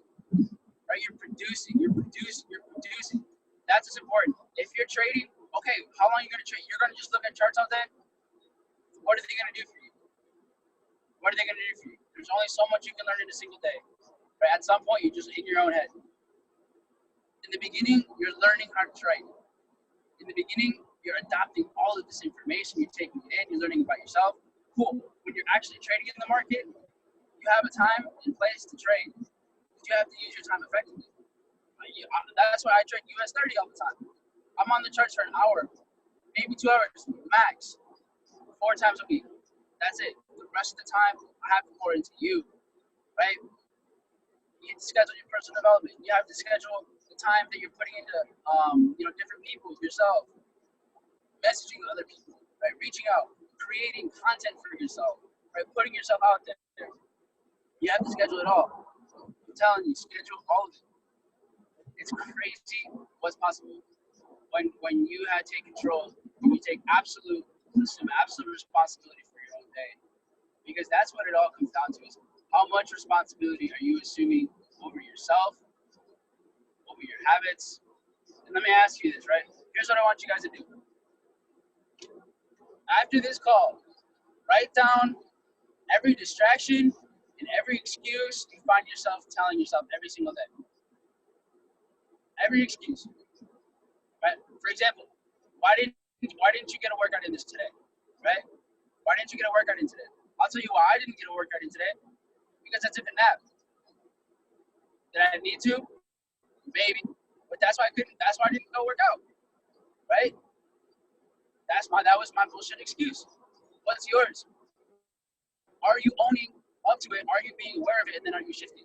That's why there's an issue with the balance, right? That's why you're not getting the things you want to do. It's not that there's not enough time in the day. That's definitely not it, right? Because people that say that there's not enough time is people that don't know how to prioritize. It's the people that are still using time as an excuse, right? But we know in this business, time is what gives us more. Because we have time, we can grow more leaders, we can grow our accounts more. Why does compounding your account work? Because time is going to keep happening. You're going to keep getting better. You're going to keep building your capital. So you're going to keep growing more and more. You're going to keep making more every single week, right? Risk, disclaimer, whatever. So that's the reality. Same thing with your business. Because you have time, you can pour more into more leaders over time, right? You can learn more skills. You can develop more as a person. So when it comes down to balance is not real, right?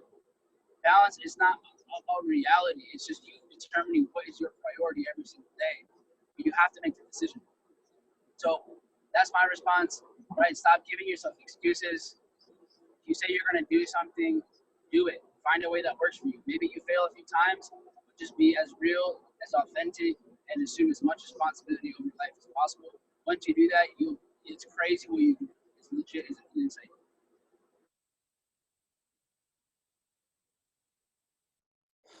You're up, Andrea. Thank you. Hi. Thank you guys so much. Honestly, I just want to express my gratitude a little bit to you guys to taking the time to actually be able to answer all of our questions. Thank you so much. So my question is for all three of you. What advice impacted you the most that helped you during your journey? So what advice has stuck with you since you've heard it for the first time? The biggest piece, I'm going to keep this quick because I know we were supposed to end at 10. We got a lot of questions, but the biggest piece of advice, I've heard this from a multitude of people, is that your income is a direct reflection of who you are. So if you want to make more, money, become more.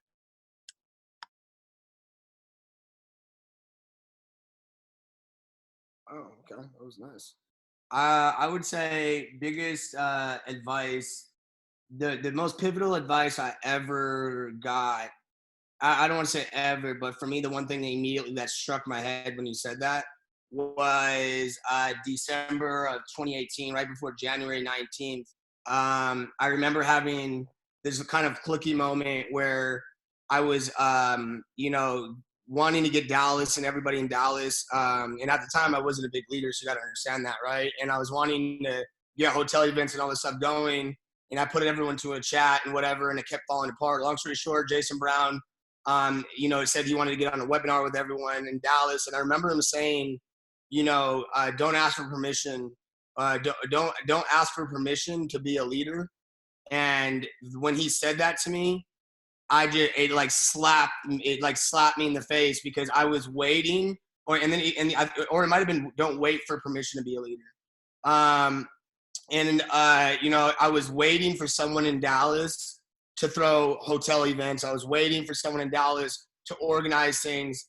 And when he said that, I was like, well, I have been waiting for a chairman to come out here and do this. Like, I can do this myself. And I was scared, but long story short, that was the time it just nailed me. And I started, really going ham and taking the initiative to do things. And I truly believe that was one of my biggest pivotal moments in my entire career, was taking control and not asking for permission or waiting for permission to be a leader.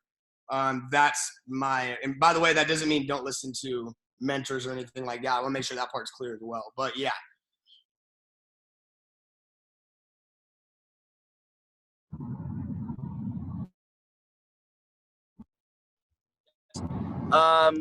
Mine's easy, super easy.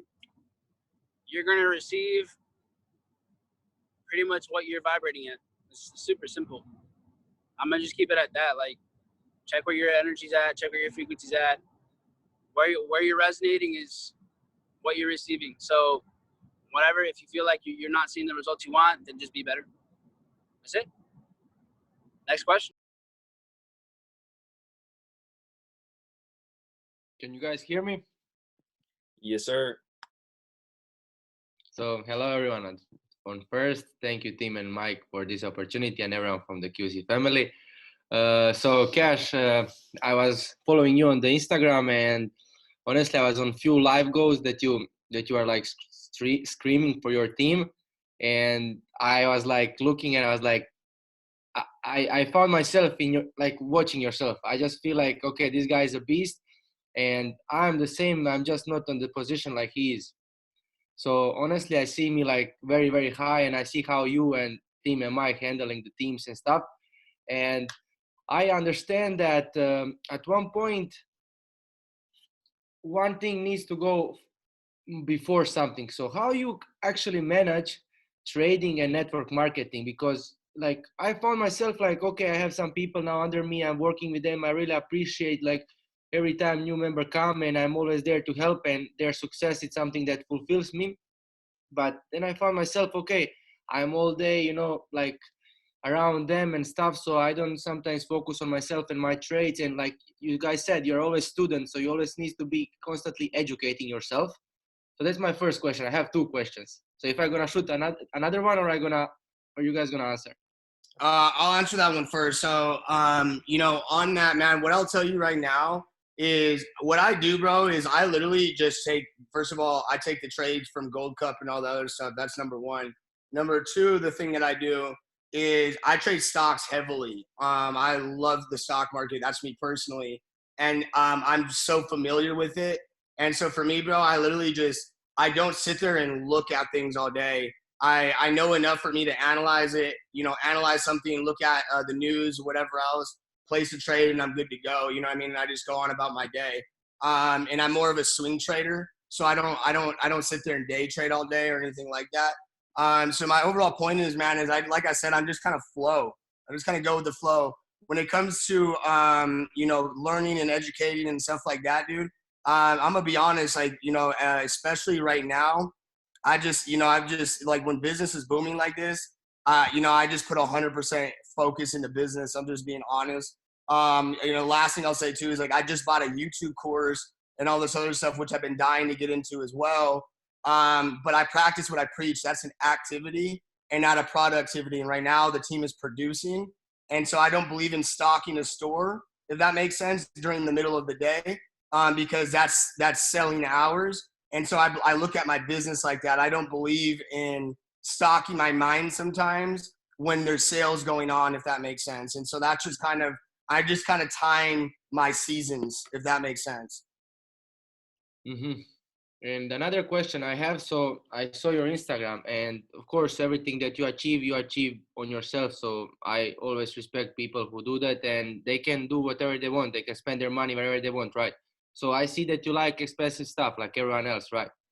So tell me, how important is actually that kind of expressing your good lifestyle on the social media? Because like you, like a big leader, everyone gonna see and say, okay, he's living the life I want to live. He accomplished nice stuff, nice clothes, nice cars. So I want to go with him because he already have results. So at one point, you kind of don't want to attract that way, but it's like something that helps a lot, right? Because people wants to see results. So how you boost your social media and how much it's significant to you, and what advice you can tell me from that point? I really like this question. Very good, great question. This is the thing that what a lot of people, you want to know what's funny is the most personals I have ever put in my life, bar none, was when I was broke as hell and brand new or anything like that. The least amount of personals that I have ever put in, recruiting wise and stuff, has been since I've been Chairman 10 and Chairman 25. So my point is I actually have been bringing in less people than, and I'll be real, it's lack of phase one and all that other stuff on my end. But my overall point is that I'm not Chairman 25. It's not, I didn't hit Chairman 25 because of the stuff I have now. I hit Chairman 25 because of the recruiting from the past. So really, I have the lifestyle now from my past results of when I was broke. So I would say the lifestyle itself, yes, we want to look clean and good and all that other stuff, but people don't really care about that. They care about the value. And you'll hear me talking about and saying value a lot. How much value can you give? Because at the end of the day, this is a $4 shirt from Walmart. This is a $25 pair of pants from Amazon.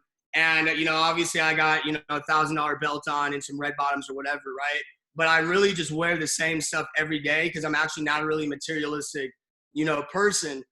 Overall, man, all I can tell you is just the value is what matters. And obviously having the clean pictures and stuff and not looking, raggedy or anything like that on social media, but also not faking it or lying. I just think as long as you're giving true value and being consistent on social media, that's what people want to see, and with integrity and honesty. And that's just what I give my audience. And I think that's what people want and need in this world right now. Let me ask you, bro, can you do me one favor? So I'll text you right now on Instagram. So next time you talk with someone that you want to close, can you please give me a favor and jump me on that Zoom call? So I want to really see how you talk with people and how you communicate and how you close and what stuff you go around and how is everything working. You want to see me close? Okay. Yeah, I like Thank you, bro. Appreciate your time. Thank you, everyone. I know I took some longer. That's all from me. Thanks, man. Okay, hi, it's my turn now. This is my question. Can you give an example of a time where you have violated a follower's trust? And if so, how did you regain it? Or how did you make it right?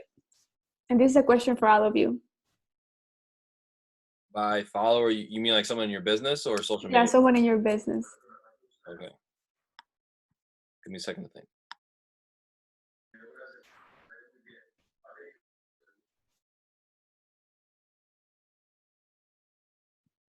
Mike, Cash, I want to go first. I'm gonna be honest. So hold on. I think what the question was can I give you an example or a time of if I've ever violated somebody on my team's trust, and how did I go about fixing it? Yes. I'll be honest. This happens all the time. A lot more than people think. And what I mean by that is, and Tim, I bet you've had it before too. it's like when some people might leave more so, quit the company, and they're bashing. That's kind of more what I get out of it. Or they blame their the reason why they quit on the company, their leadership or whatever. IM doesn't trade this, blah blah. So my overall point is we just had a situation like that recently as well, and it happens quite frequently. And at the end of the day, I think that how do I handle it? I just always wish everyone the best in any situation. And if there's been another specific time too where we had a team overseas, what team was that? Where was it from? Albania. Albania, yeah, and it was in Albania, and there was they hit P150, and they didn't know that P150 was essentially break even, and boy, did they lose their lost it, okay, lost it, and they were literally cussing. Keep in mind, I never even talked to them before, but I just got on that call to because whoever our leaders were didn't explain that part correctly to them. So I got on that call, and they were cussing. They were cussing everyone out on that call. And they were my leaders were about to say something back, and I muted them out. I muted my leaders out, and I let them cuss me out. And I just sat there quietly, and I waited patiently, and I just said, "You're right. We messed up," and I took full responsibility. And I said, I understand. I 100% understand. Blah blah blah.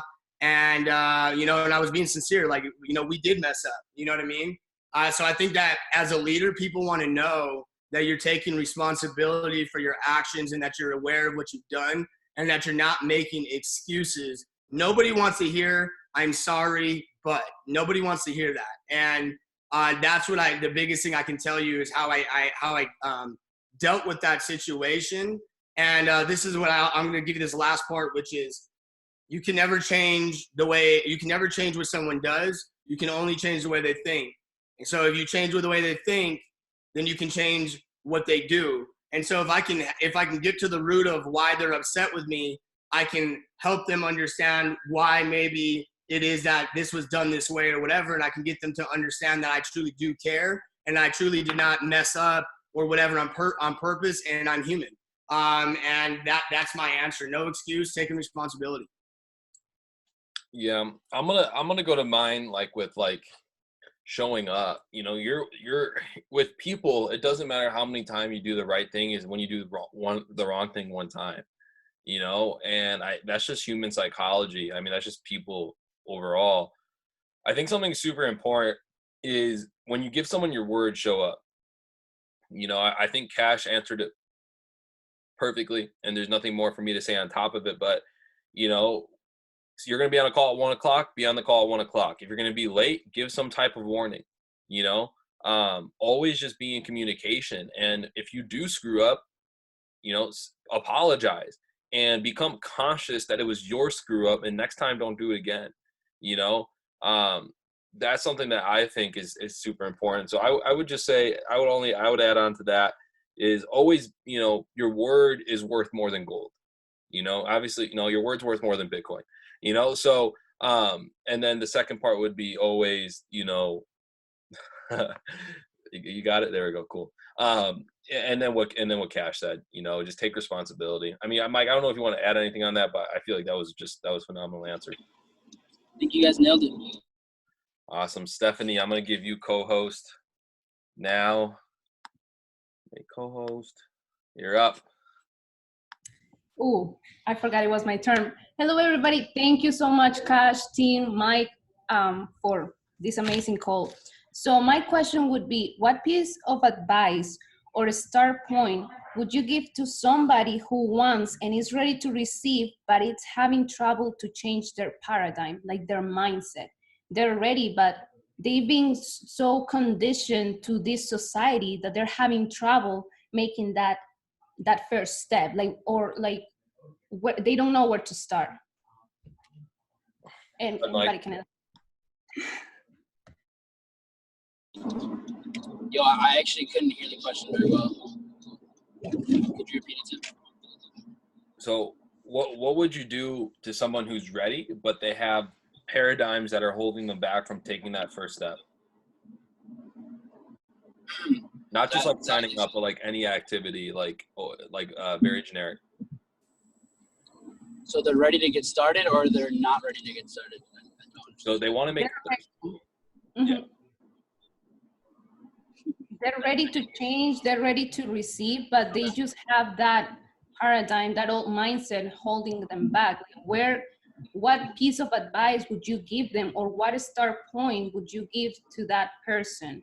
Because they've been conditioned into this society, like their mindset, they just don't know. They're so overwhelmed because there's so much that we offer, but they don't know where to start. Okay, first I'd say that it's okay to be where you're at right now. Like there's like you have to start somewhere. That's the first and foremost, surrendering to where you are right now and accepting that this is where you get to go. Like this is your starting point now, right? I think that's incredibly important because sometimes I feel like we don't, maybe we don't want to change, or we don't want to go through these paradigm shifts because we feel like it's too late, or we're maybe embarrassed, or we don't want to accept it. But it sounds like the question is you're realizing, you're aware that there's more to be, and that is already step one. Like you're already on the right path. Two, I'd say your environment has to absolutely shift. Like, that's the most important, because you are what you think about, right? And what you think about is based on what are you accepting. What are you consuming every single day? What are you consuming every single day? And that's something that you're in control of. So, what kind of consumer are you? You have to ask yourself, what kind of consumer am I? And then, what kind of information is it coming from? What kind of frequency is that, right? What kind of people are around me? So I think the best thing you can do for yourself is put yourself in the position so where you're listening to people who have gone through the paradigm shifts or are going through the paradigm shifts. That's why this company is next level shit, because it's not just trading, it's not just building, it's relentless paradigm shifts, it's relentless like high frequency, high level thinking, and it's high level action. So you have the ability to surround yourself with a lot of amazing people. You're putting yourself in the position to be around really positive encouragement, self-talk, and you're learning from the example. There's no coincidence that the people who are leading this movement are leading this movement. So that's what I would say is, one, recognize that this is the beginning and that it's okay to be where you're at. Two, shift your environment. In your environment, what you're consuming every single day, whether it's auditory, whether it's visual, whether it's your physical.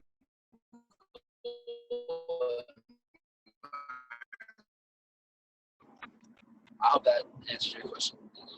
I would, yeah, you cut out at the end, but we got it.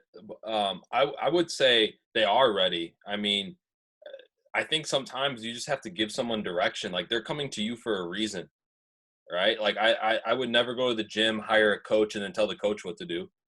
It's the same situation, right? At the gym, I'm consciously aware of what I want to work on. Therefore, I hire someone to get me there. When someone comes here, they're consciously aware of their current situation. That's why they come here, because you're the person that's going to help them get there. And so if they're saying, okay, I'm ready, but these habits they're holding me back. Okay, cool. You're aware of the habits, right? Let's just get started. Let's just start moving. Because if you're just always aware of the habits and you're just always using the habits as an excuse, you're never going to do anything in the first place. So I think that would be the conversation I would have with someone like, oh man, I really want to do this, but I just never have enough time. Well, guess what? You're never going to have enough time because you just told yourself you don't have enough time. I really want to do this, but I'm not smart. Well, guess what? No, you're not smart because you're not smart. You're not smart because you keep telling yourself that, that's why you're not smart. So that's what I would say. And Mike really gave me some clarity on my answer. So I think that I love this question. I think that everyone should really take note on this question, because what I got to say on this is this. That's all we do. Is that question is your only job as a leader is that question. That like just because someone signs up, that doesn't mean their paradigm's even shifted. Our job is to continue to shift their paradigm. And, you know, a lot of these questions, if you go back to the base of what I just said, this is my motto as a leader at all times. And I'm going to say it again, which is you cannot change what someone does, but you can change the way they think. If you can change what they think, then you can change what they do, right? And so you just want to get to the root of why they're thinking what they're thinking, and then you can start guiding them through the problem or the blockage, etc., and help them think correctly. Because if you help them think correctly, then you can change what they do. So I'm always going in there as a leader and I'm saying, why is this person thinking that way? If I can find out why they're thinking that way, I can meet them right there and we can walk down the road through all this blockage. And all of a sudden, we call that a clicking moment, right? And that's called a clicking moment. A clicking moment's a paradigm shift. The only other way to really shift your paradigm is spaced repetition is the father of learning, right? Spaced repetition is the father of learning. Now, I know this was more so for people in the beginning, but sometimes if you go back, almost all the time, when you go back and you watch an audio or anything that you've listened to from, let's just say you've been in IM for 4 months now, right? You listen to something that you first listened to when you first came in, and you listen to it right now, all of a sudden you're gonna be like, oh my gosh, I never heard that before. Oh, because you grew as an individual. Now you have clicking moments. And that's why it's so powerful to go back and listen to things after you've grown, because you're not gonna understand or hear things the same way. So all success is correct thinking. So we just help people think correctly by getting to the root and changing what they do. And then what they do is successful.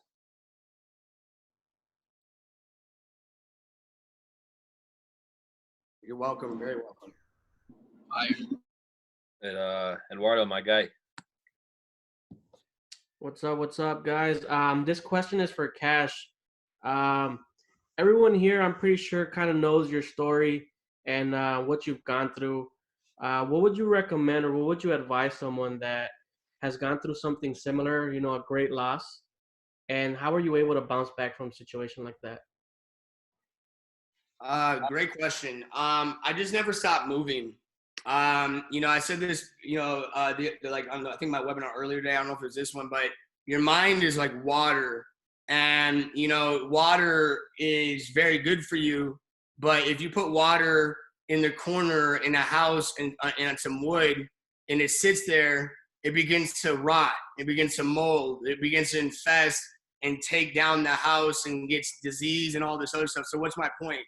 Your mind, if you stop moving, right? If you stop moving, you stop thinking, you stop doing things, we call the rotting in the mind depression.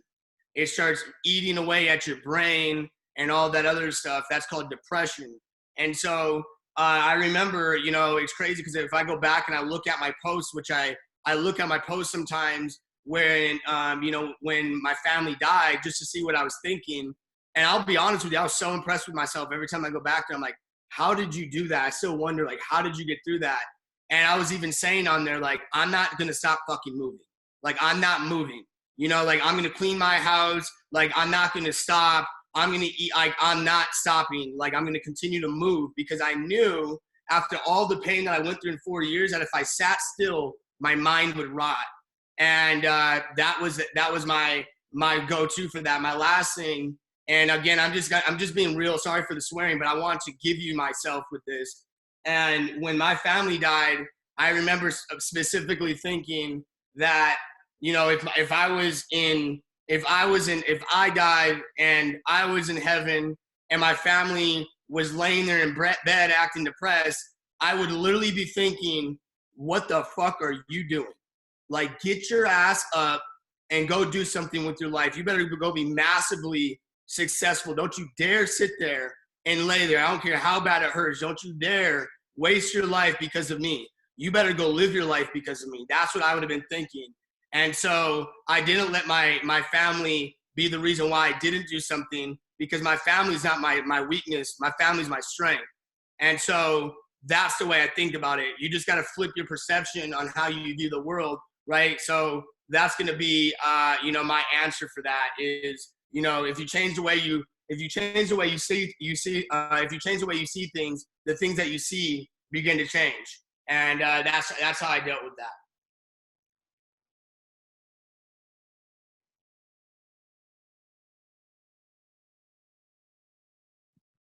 Fuego. Think you're up, my guy. Yo, okay, cool. Sheesh. Let me go back real quick because I have notes on the pages. Okay, bet. Ooh, I've been wanting to ask this question for a while because I feel like I've always noticed it all throughout my life because whenever kids, they react specifically compared to other kids, they would get in trouble or get what it is that they wanted.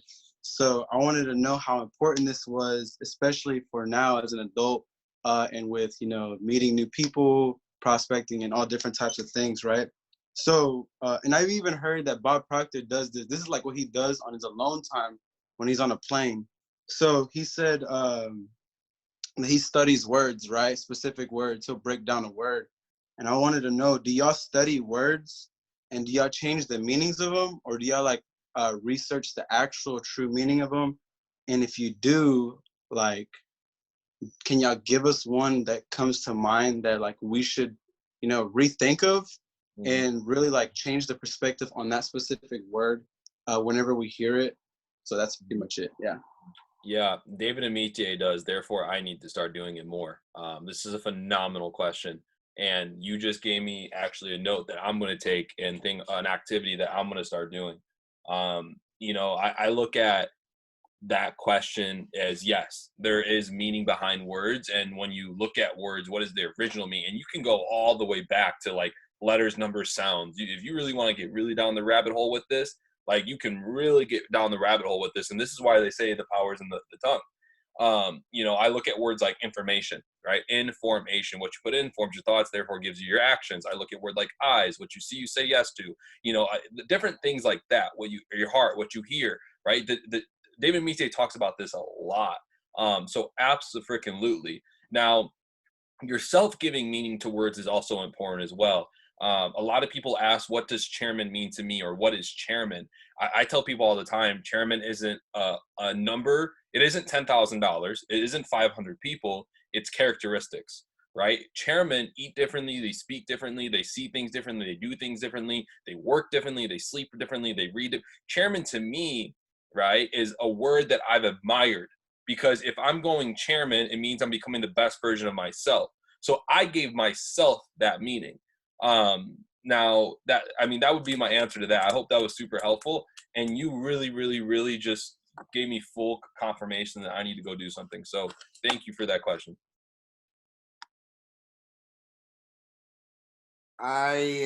Me personally, for the way my brain works, no, it's just too much. I don't like to read too much into things. It gives me anxiety, like I was telling you earlier, and it starts cluttering my mind, and then I start thinking about my thinking. And so I personally don't like to do any of that. That's me personally. The one thing I will tell you though, when it comes to words, is I'm very, very, very careful about what I say out loud, because I'm a Christian, and for me, I believe that God made the Word, and the Word is God, and we are made in the image of God. And when God spoke, right, what He spoke manifested. So whatever we say is now going to be the Word of God, for we are God, and we're going to manifest anything that comes out of our mouth. So I'm very careful, very careful, very. I don't say the word. See, I like D. You get what I'm saying? I don't say that. I don't say the B word, but bruh, ook, right? I can't, my mind doesn't even want me to do it. I'm very careful on those words. And some people think it's a joke, and they're like, oh, and then they say it when I do that. I'm like, okay, but that's why you're that word. You know what I mean? So that's what my answer on that.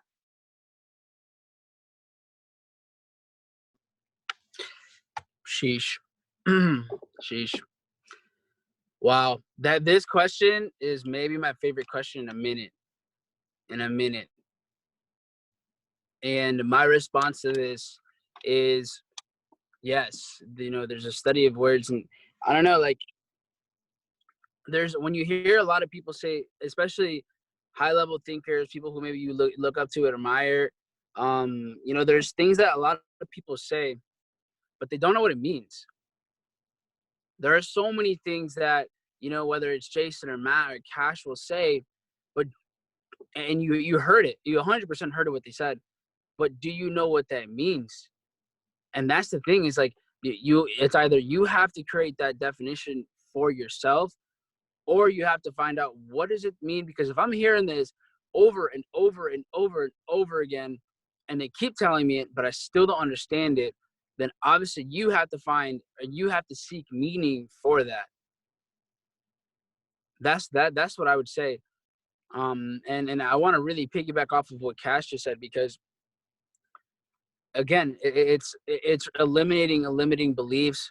Right? There's so much power in the words that you speak, because you speak your reality, right?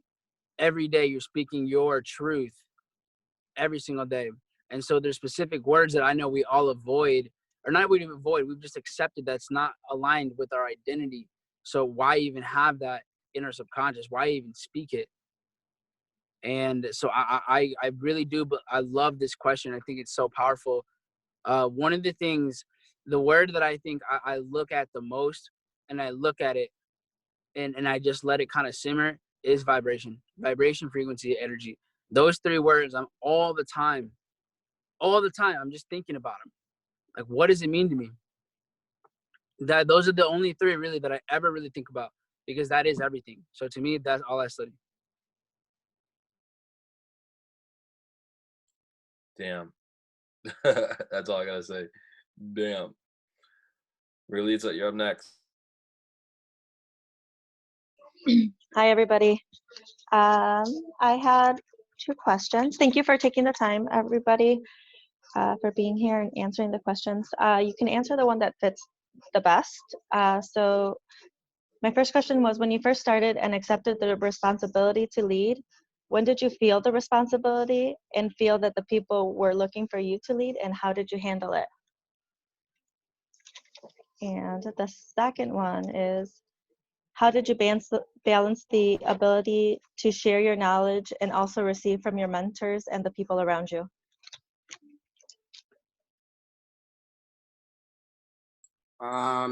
So the first one was, can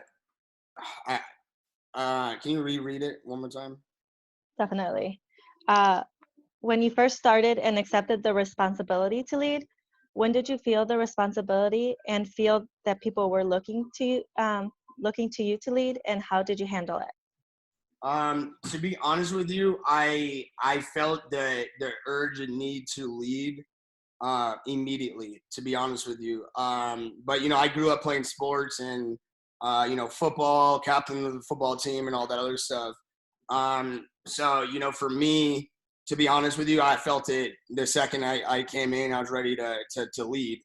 And I don't like to say that on calls like this, because then people can compare them to me. But I'm just answering the question honestly. The second one, can you read the second one again? Sorry. Oh no, you're good. I just have to find it again. Sorry. How did you balance the ability to share your knowledge and receive from your mentors and the people around you? Like everybody has something to share, but and also receive. So how did you balance that with wanting to share and also receive the information from the people around you and your mentors? Okay. That's a hard one. I would say I guess I don't think that I ever went to balance, and I don't think I looked at it, and I'm hoping I'm answering your question. I don't think I looked at it in that in a structure like that, like, let me balance what I'm hearing in this. I think that it was more I felt like it's more like a sponge. I'm more so like, I'm just getting my knowledge, and then it naturally comes out. I don't think that I'm necessarily attempting to balance, or sometimes I don't even think like, and I'm going to be honest with you on this too. I don't think, sorry, that's Drake. I don't think that, sorry, that threw me off. Crap, I lost it. Drake, I hate you. My bad. Oh, okay, I got it.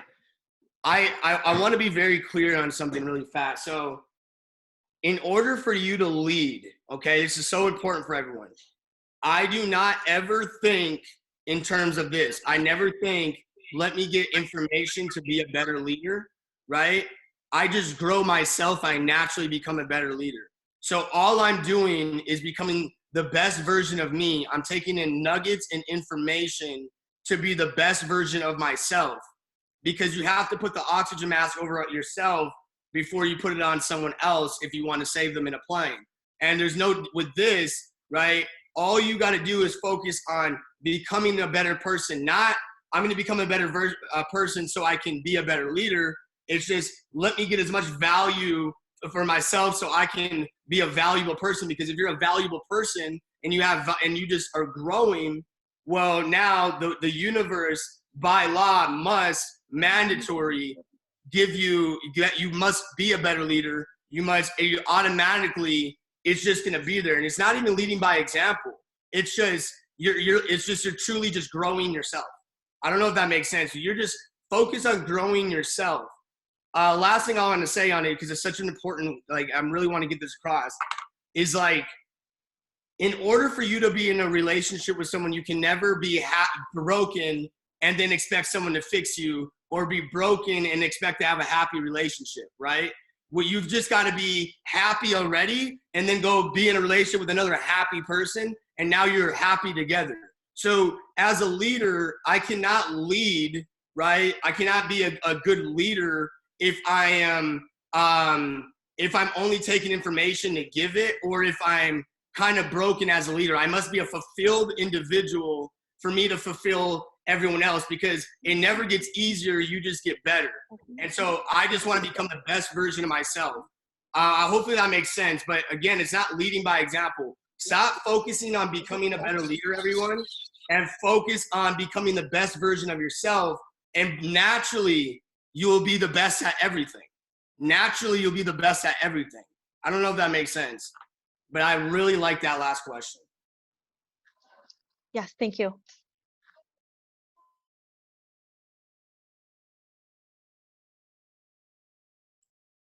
Okay, I guess I'll go. I think something super important is just defining like your responsibility, defining what it means to be responsible for someone in this business, because, you know, my definition was different in the beginning than it is today. Right. And I've always been in leadership positions. And I think one thing when it comes to this is you're going to lead different and take care of people differently now than in other situations. Like in sports, it was different. In student government, it was different. In treasury, it was different. In academics, it was different. In the spiritual walk, it was different. And so I think it's the best. I mean, I don't know if I don't really remember the whole question, but when did I first realize I have to take responsibility really happened when I lost my business. Like, this is why I wouldn't change anything. Like, do I wish that a lot of the people that got started with me were still doing it? Yeah. I mean, of course, position wise, like life situation wise, everything wise. But it needed to happen for me to become who I am today. And so I think I really learned about responsibility of people in this realm, months in advance after I've made so many mistakes. In regards to you got to do both, it's like I always give the walking example. If your left leg's personal development and your right leg is action, you can't just walk with one. You'll walk in a circle. It's like 1 foot left, 1 foot right, 1 foot left, 1 foot right. Personal development, give value. Like, as long as you're always learning with the intention to teach, like, I think that's something that's super powerful.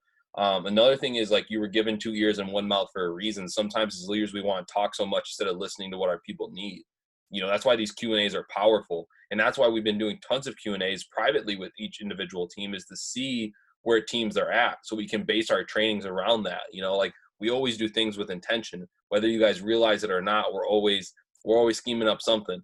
And so that's super important as well. And then just, you know, like for me, it's, I want to learn from Jason and Matt and David, so I can give that to people, so I can become the microphone of their information. And that's just always been it for me, is like my whole entire goal every time I'm taking notes is not only how can this best serve me so I can do it, right? And it's going to become effective before I talk about it, but like, how can I transmute this information to someone else? So that's always been it for me. That would be my two answers. What was the first question? Hold on, yeah.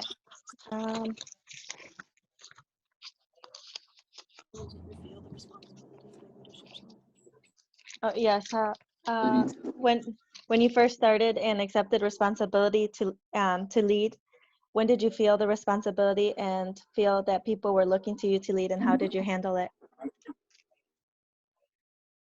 Could you hear me?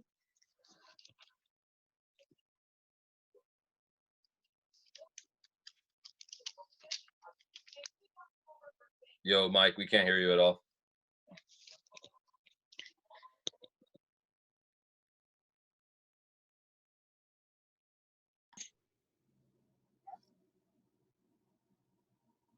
Yes. All right, amazing.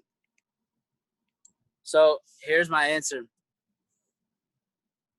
I know I don't know. I never really waited. I didn't ask for permission to lead, I guess. I think it was just you know it. I think that's kind of one of the skill sets of leadership, is that you just assume the role. I never led for me. I led for everyone else. So I'm not going to wait for someone to ask me. You know, I'm just going to guide in the way that I feel is necessary. And I think the big thing is just understanding. You know, understanding your people first. I'm not guiding or leading and teaching for me. It's just for the sake of just for the sake of it. They said, "Where's my going 3-hour car ride?" Oh man, I'm going to the top. So, but with that being said, guys, I do need you to understand. It's just, I don't know. When it comes down to this, I think the second question was like, how do you know when to listen to learn, and then how do you know when to like give the information? And so, I think something that I heard, that something Johnny said, Johnny Caves, right, our boy, he said the other day, he's like, now when I take notes, I'm not just taking notes for myself, I'm taking notes for my people. And that is really the truth. I think that's when you really start to identify yourself like that, is, are you doing that? Like, are you, when you're thinking about learning, are you learning for not just yourself, but for the rest of the people? And like Cash just said, like, right, first, well, that's why you learn first, because you put the mask on. Once the mask is on, then you can help everybody else. And so I absolutely, I love what we do because of that.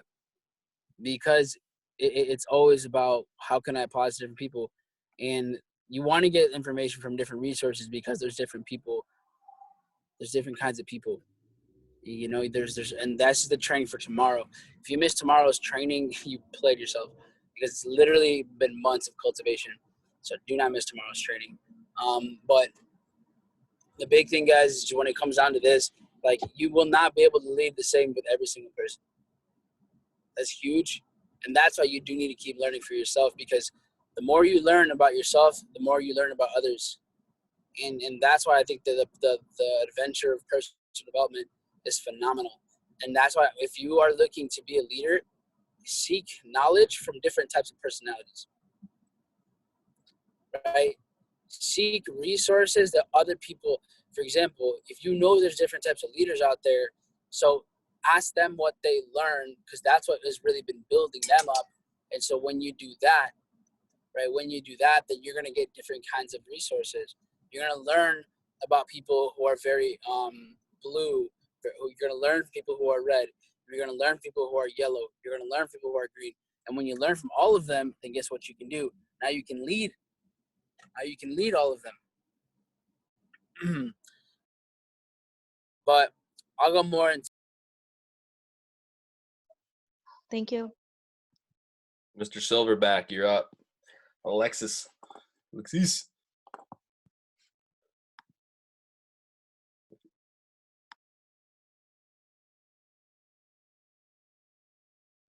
We can't hear you, bro.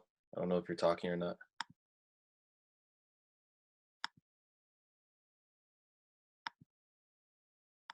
All right, cool. We'll go to Abby, and then Alexa, as you're typing your question in the chat, we'll answer that one next. Okay, thank you so much for doing this. This is super awesome, and I appreciate you all. My question is, how do you find a balance between wanting to be acknowledged and respected by others, and being proud of yourself for your achievements, while at the same time staying humble and not being arrogant?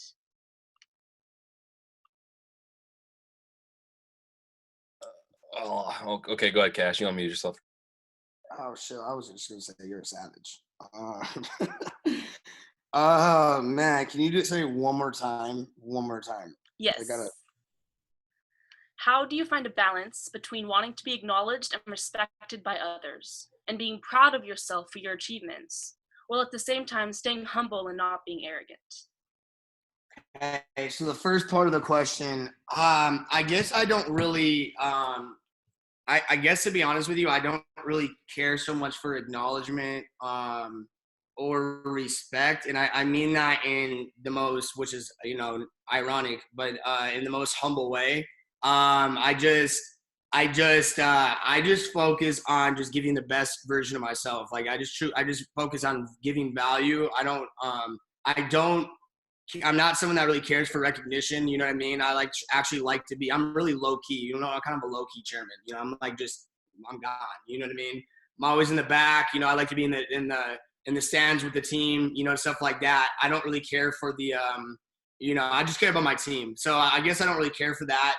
The only people I guess I want to truly respect me would be my team, to be honest with you. And when I say respect, I mean that more in a loving way, not like I want them to respect me, but like I care what they think. I do care what my team thinks because I truly love them. And without them, I wouldn't be here. So I do want to know that I'm being a good leader. So maybe hopefully that answers that part. When it comes to, give me the second half of that. I know it has to do with being humble and stuff. Yeah, it was just, I guess balancing being proud of yourself for your achievements while at the same time staying humble and not being arrogant. Perfect. So I would say this, right? I tell everyone this. I don't think that you should be humble, right? I think you just don't want to be arrogant, right? And I think that because this is why I'm saying this.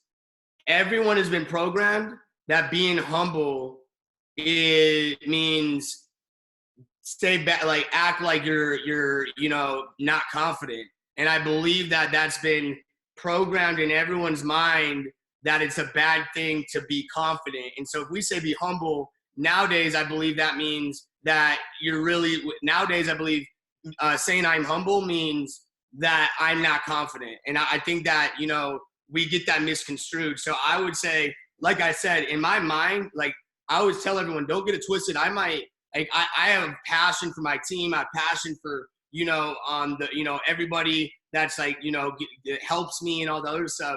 But in my mind, I'm also like, I know I'm a savage. And that it's very important that you have that self-value. I think that you just maybe don't always say those things to people, and you have to understand why it is that you're at where you're at, always make sure you're growing and all that other stuff. But you've got to make sure you're like, I would just say I wouldn't be humble. We're just saying don't be cocky, don't be arrogant. But you've got to be an alpha in your mind. And, obviously watchers, I don't believe that I'm hot shit because I'm making money, hot shit because thousands, none of that stuff. That doesn't make me feel alpha. What makes me feel alpha is knowing that I'm becoming the best version of myself, that I'm slaying my day, that I'm being tenacious on my tasks and stuff like that. And that builds my confidence. So hopefully that answers the question. I know it probably didn't head on answer it, but yeah. Gosh, can you do me a favor and define alpha? Because you've done this before and I've seen you talk about it. It's like a lot, and speak for the men, right? Because a lot of men think they're alphas, but they let their mom work.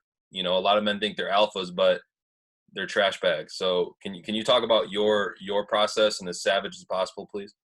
Yeah, alpha, and to me an alpha, like nowadays alpha, what everyone thinks is alpha is this big old swole dude, you know, handsome looking, all this other shit, going to the bar, you know, going to the bar, buying some women the drinks, but that's his check. You know what I mean? For me, I'm like, how the fuck is that alpha, right? That you're swole, that you look good, that you're, you know, having sex with multiple women, all that other stuff. How is that alpha?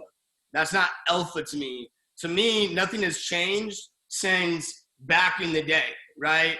Like back in the day where people were having a hunt, where men were having a hunt for their food, right? Like that to me, we're still hunting.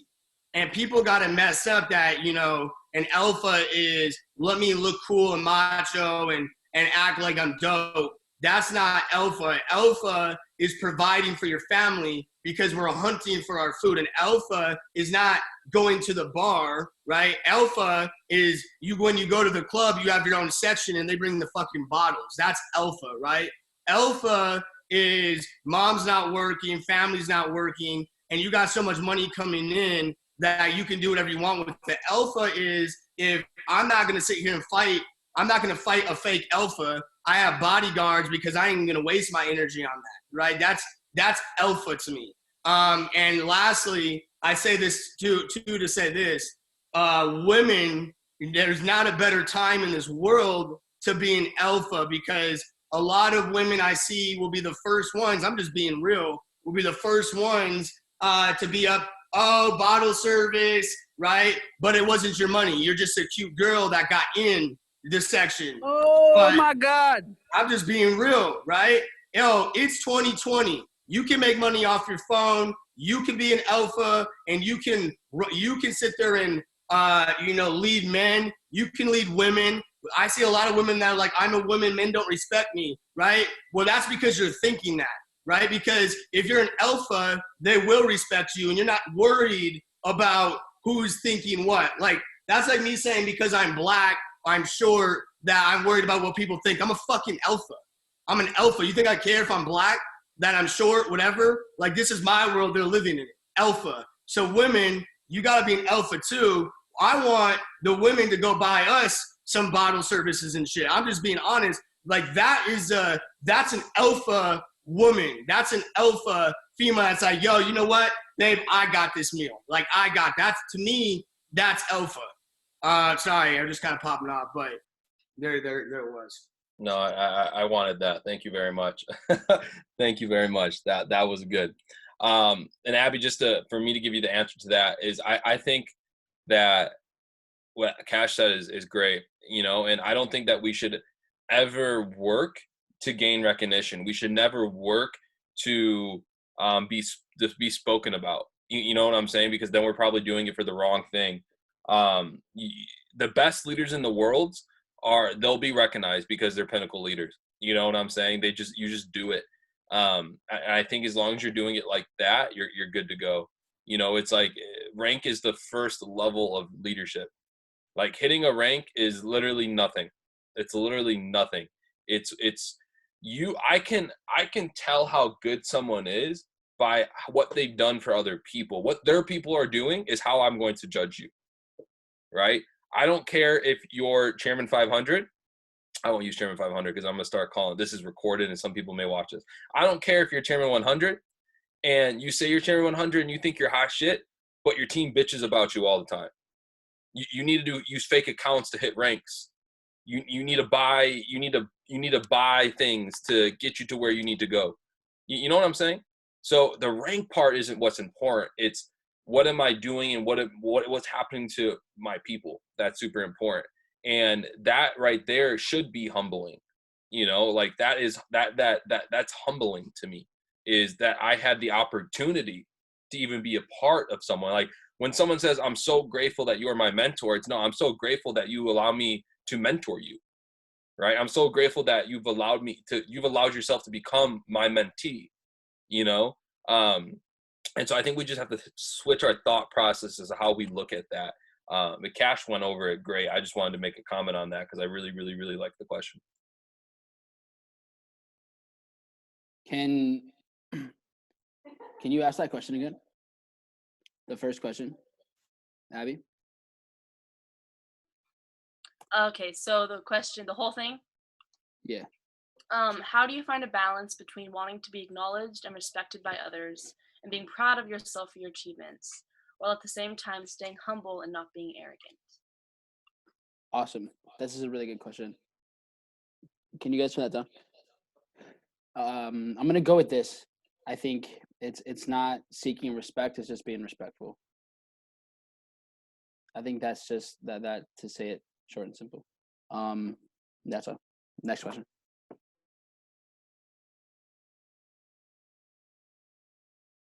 Alexis, you have a co-host now, my guy. Okay, can you guys hear me now? Yes, sir. Okay. Yeah, sorry about that. My computer's been acting up. But this is gonna be kind of a question for all of you guys. You don't have to answer if you don't want, but who is all of your guys' wise, like as in people wise? Like, is it just one person, or do you guys have more than one? And I have another one, so I don't know if you guys want to answer this one and then get the next one after.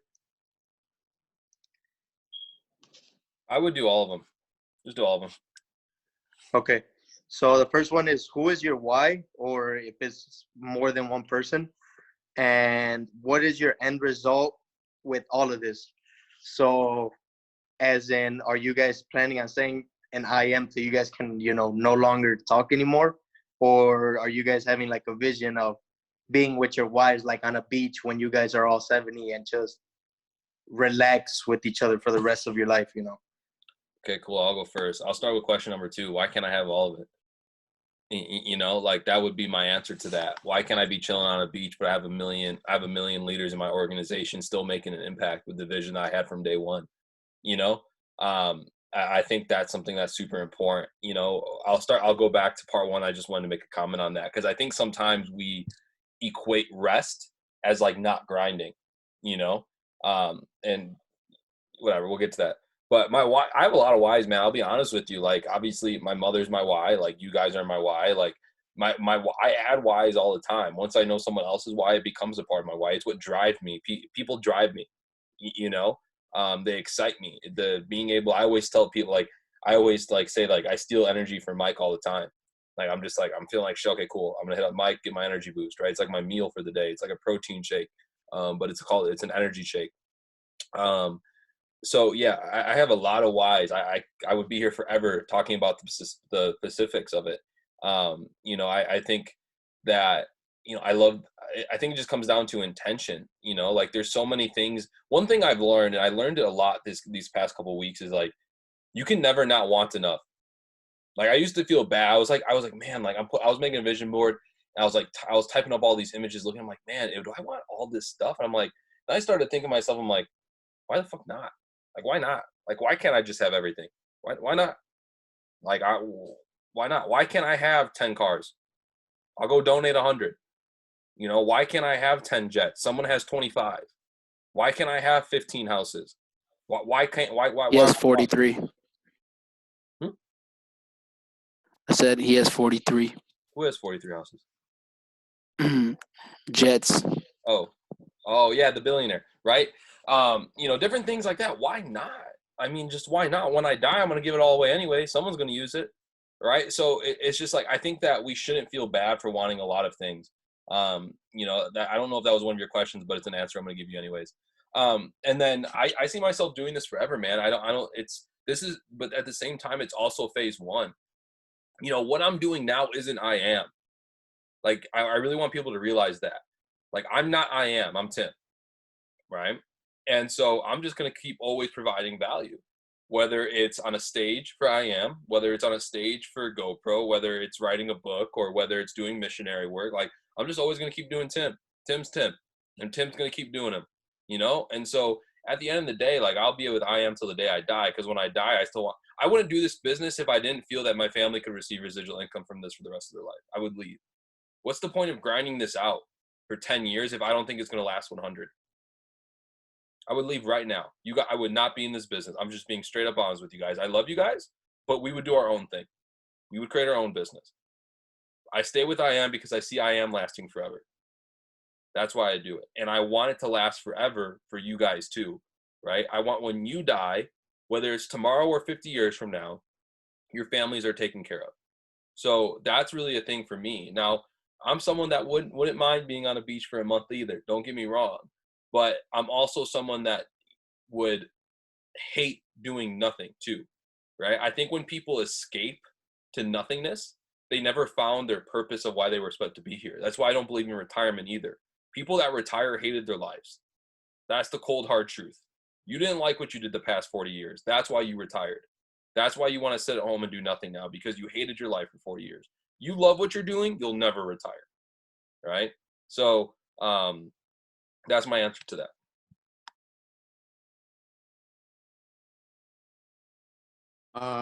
I would say I think the question was, do I want to do this forever? And what's my why? My why was, my grandma really that was like my mom, but she died. So that was my why. But, now to be honest with you, kind of like what Tim says, my why is so much bigger than things. My why, to be honest, like I just want everything. Like I want, I look at I want to monopolize my life. I want everything.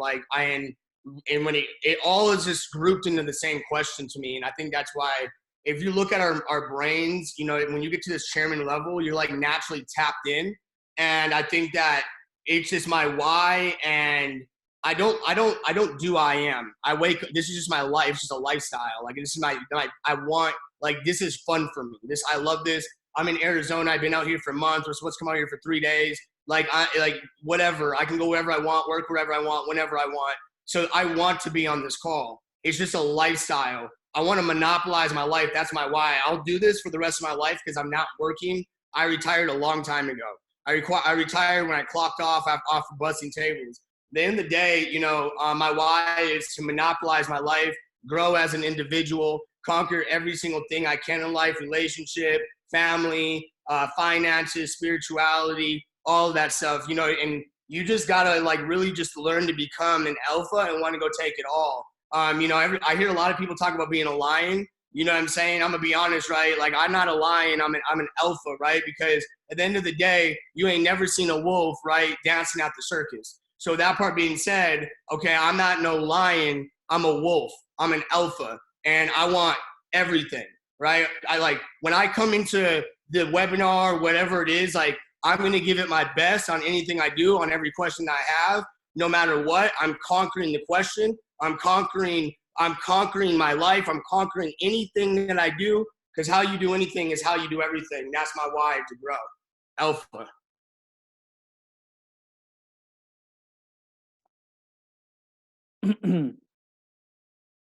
That was insane, Cash.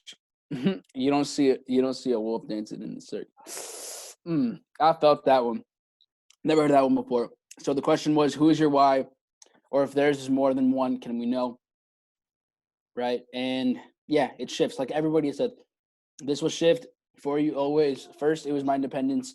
Then it was putting myself in the position to retire my parents. And now it has become everything.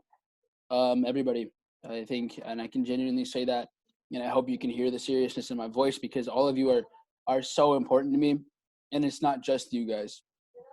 I see it. I see myself and the impact and the state of mind that everyone continues to have and change and evolve. That's going to do a tremendous impact globally and entirely shift the way people think forever and continue to elevate their thinking processes. So my end result with this is that it's not just this. This becomes so much more. It really becomes so much more, like we talked about, Cash said earlier. All that we do is just really shift paradigms every day, all day. That's the only goal that we have, essentially. That is my only goal. Just shifting paradigms all the time. My end result with this is just waking everybody up. Waking everybody up. That's my goal. It's just to wake everybody up. People are slaves to their own excuses. People are slaves to the dollar. People are just really enslaved to their previous thinking, right? And so just waking people up to really assume absolute responsibility and to see that they are the problem and they are the solution, like Ned said yesterday. So that's really big for me. And where do I want to be with my whys in 50 years? I think a big thing is that this whole journey is my why. Like everything that I do is part of me.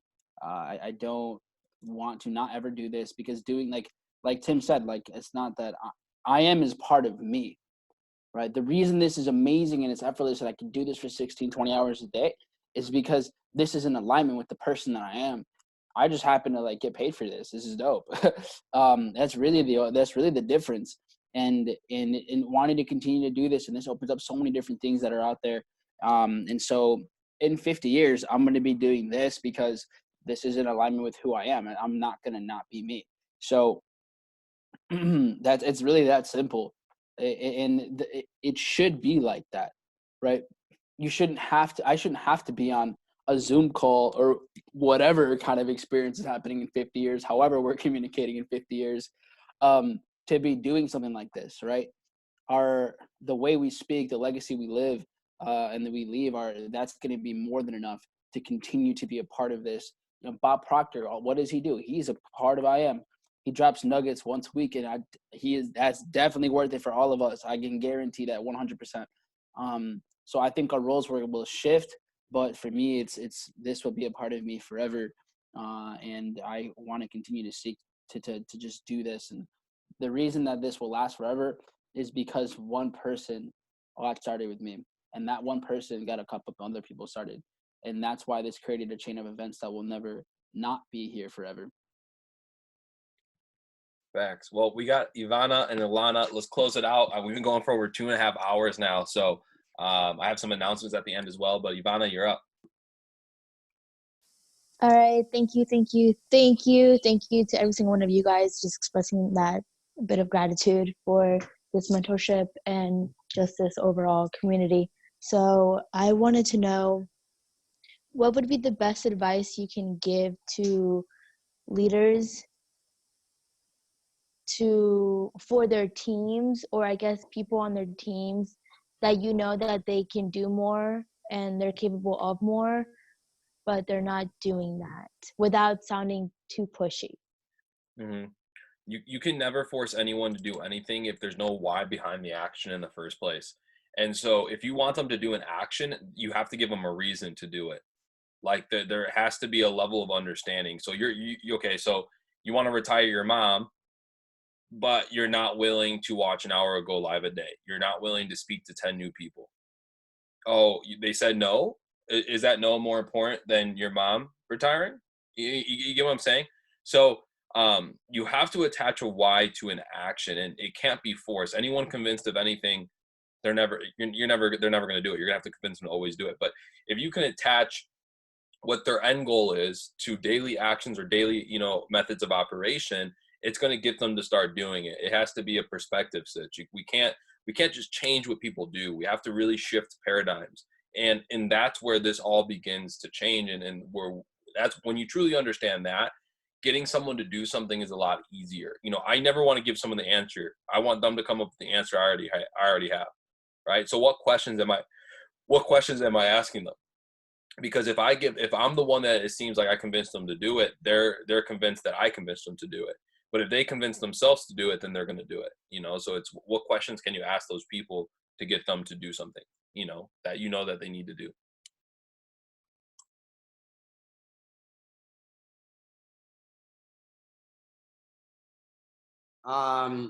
So I'll say, just how Tim started off, you can't change what someone, does, right?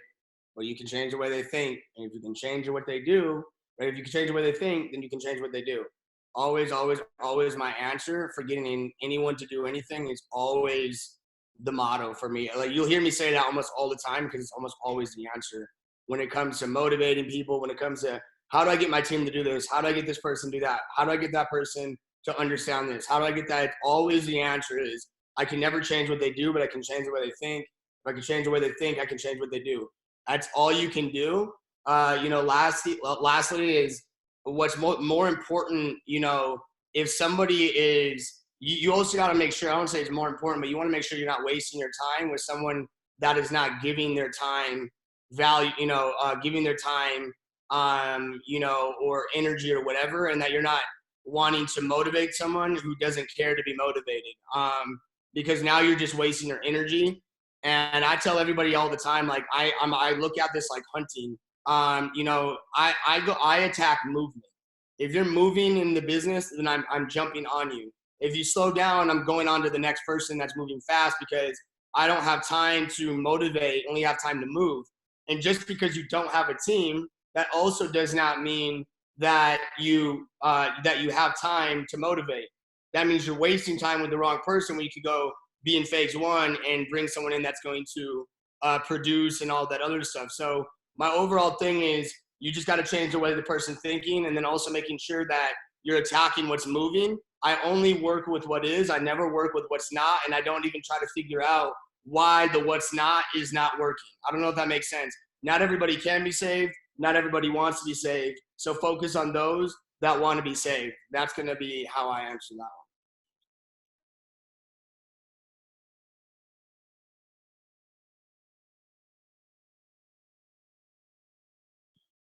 Mike?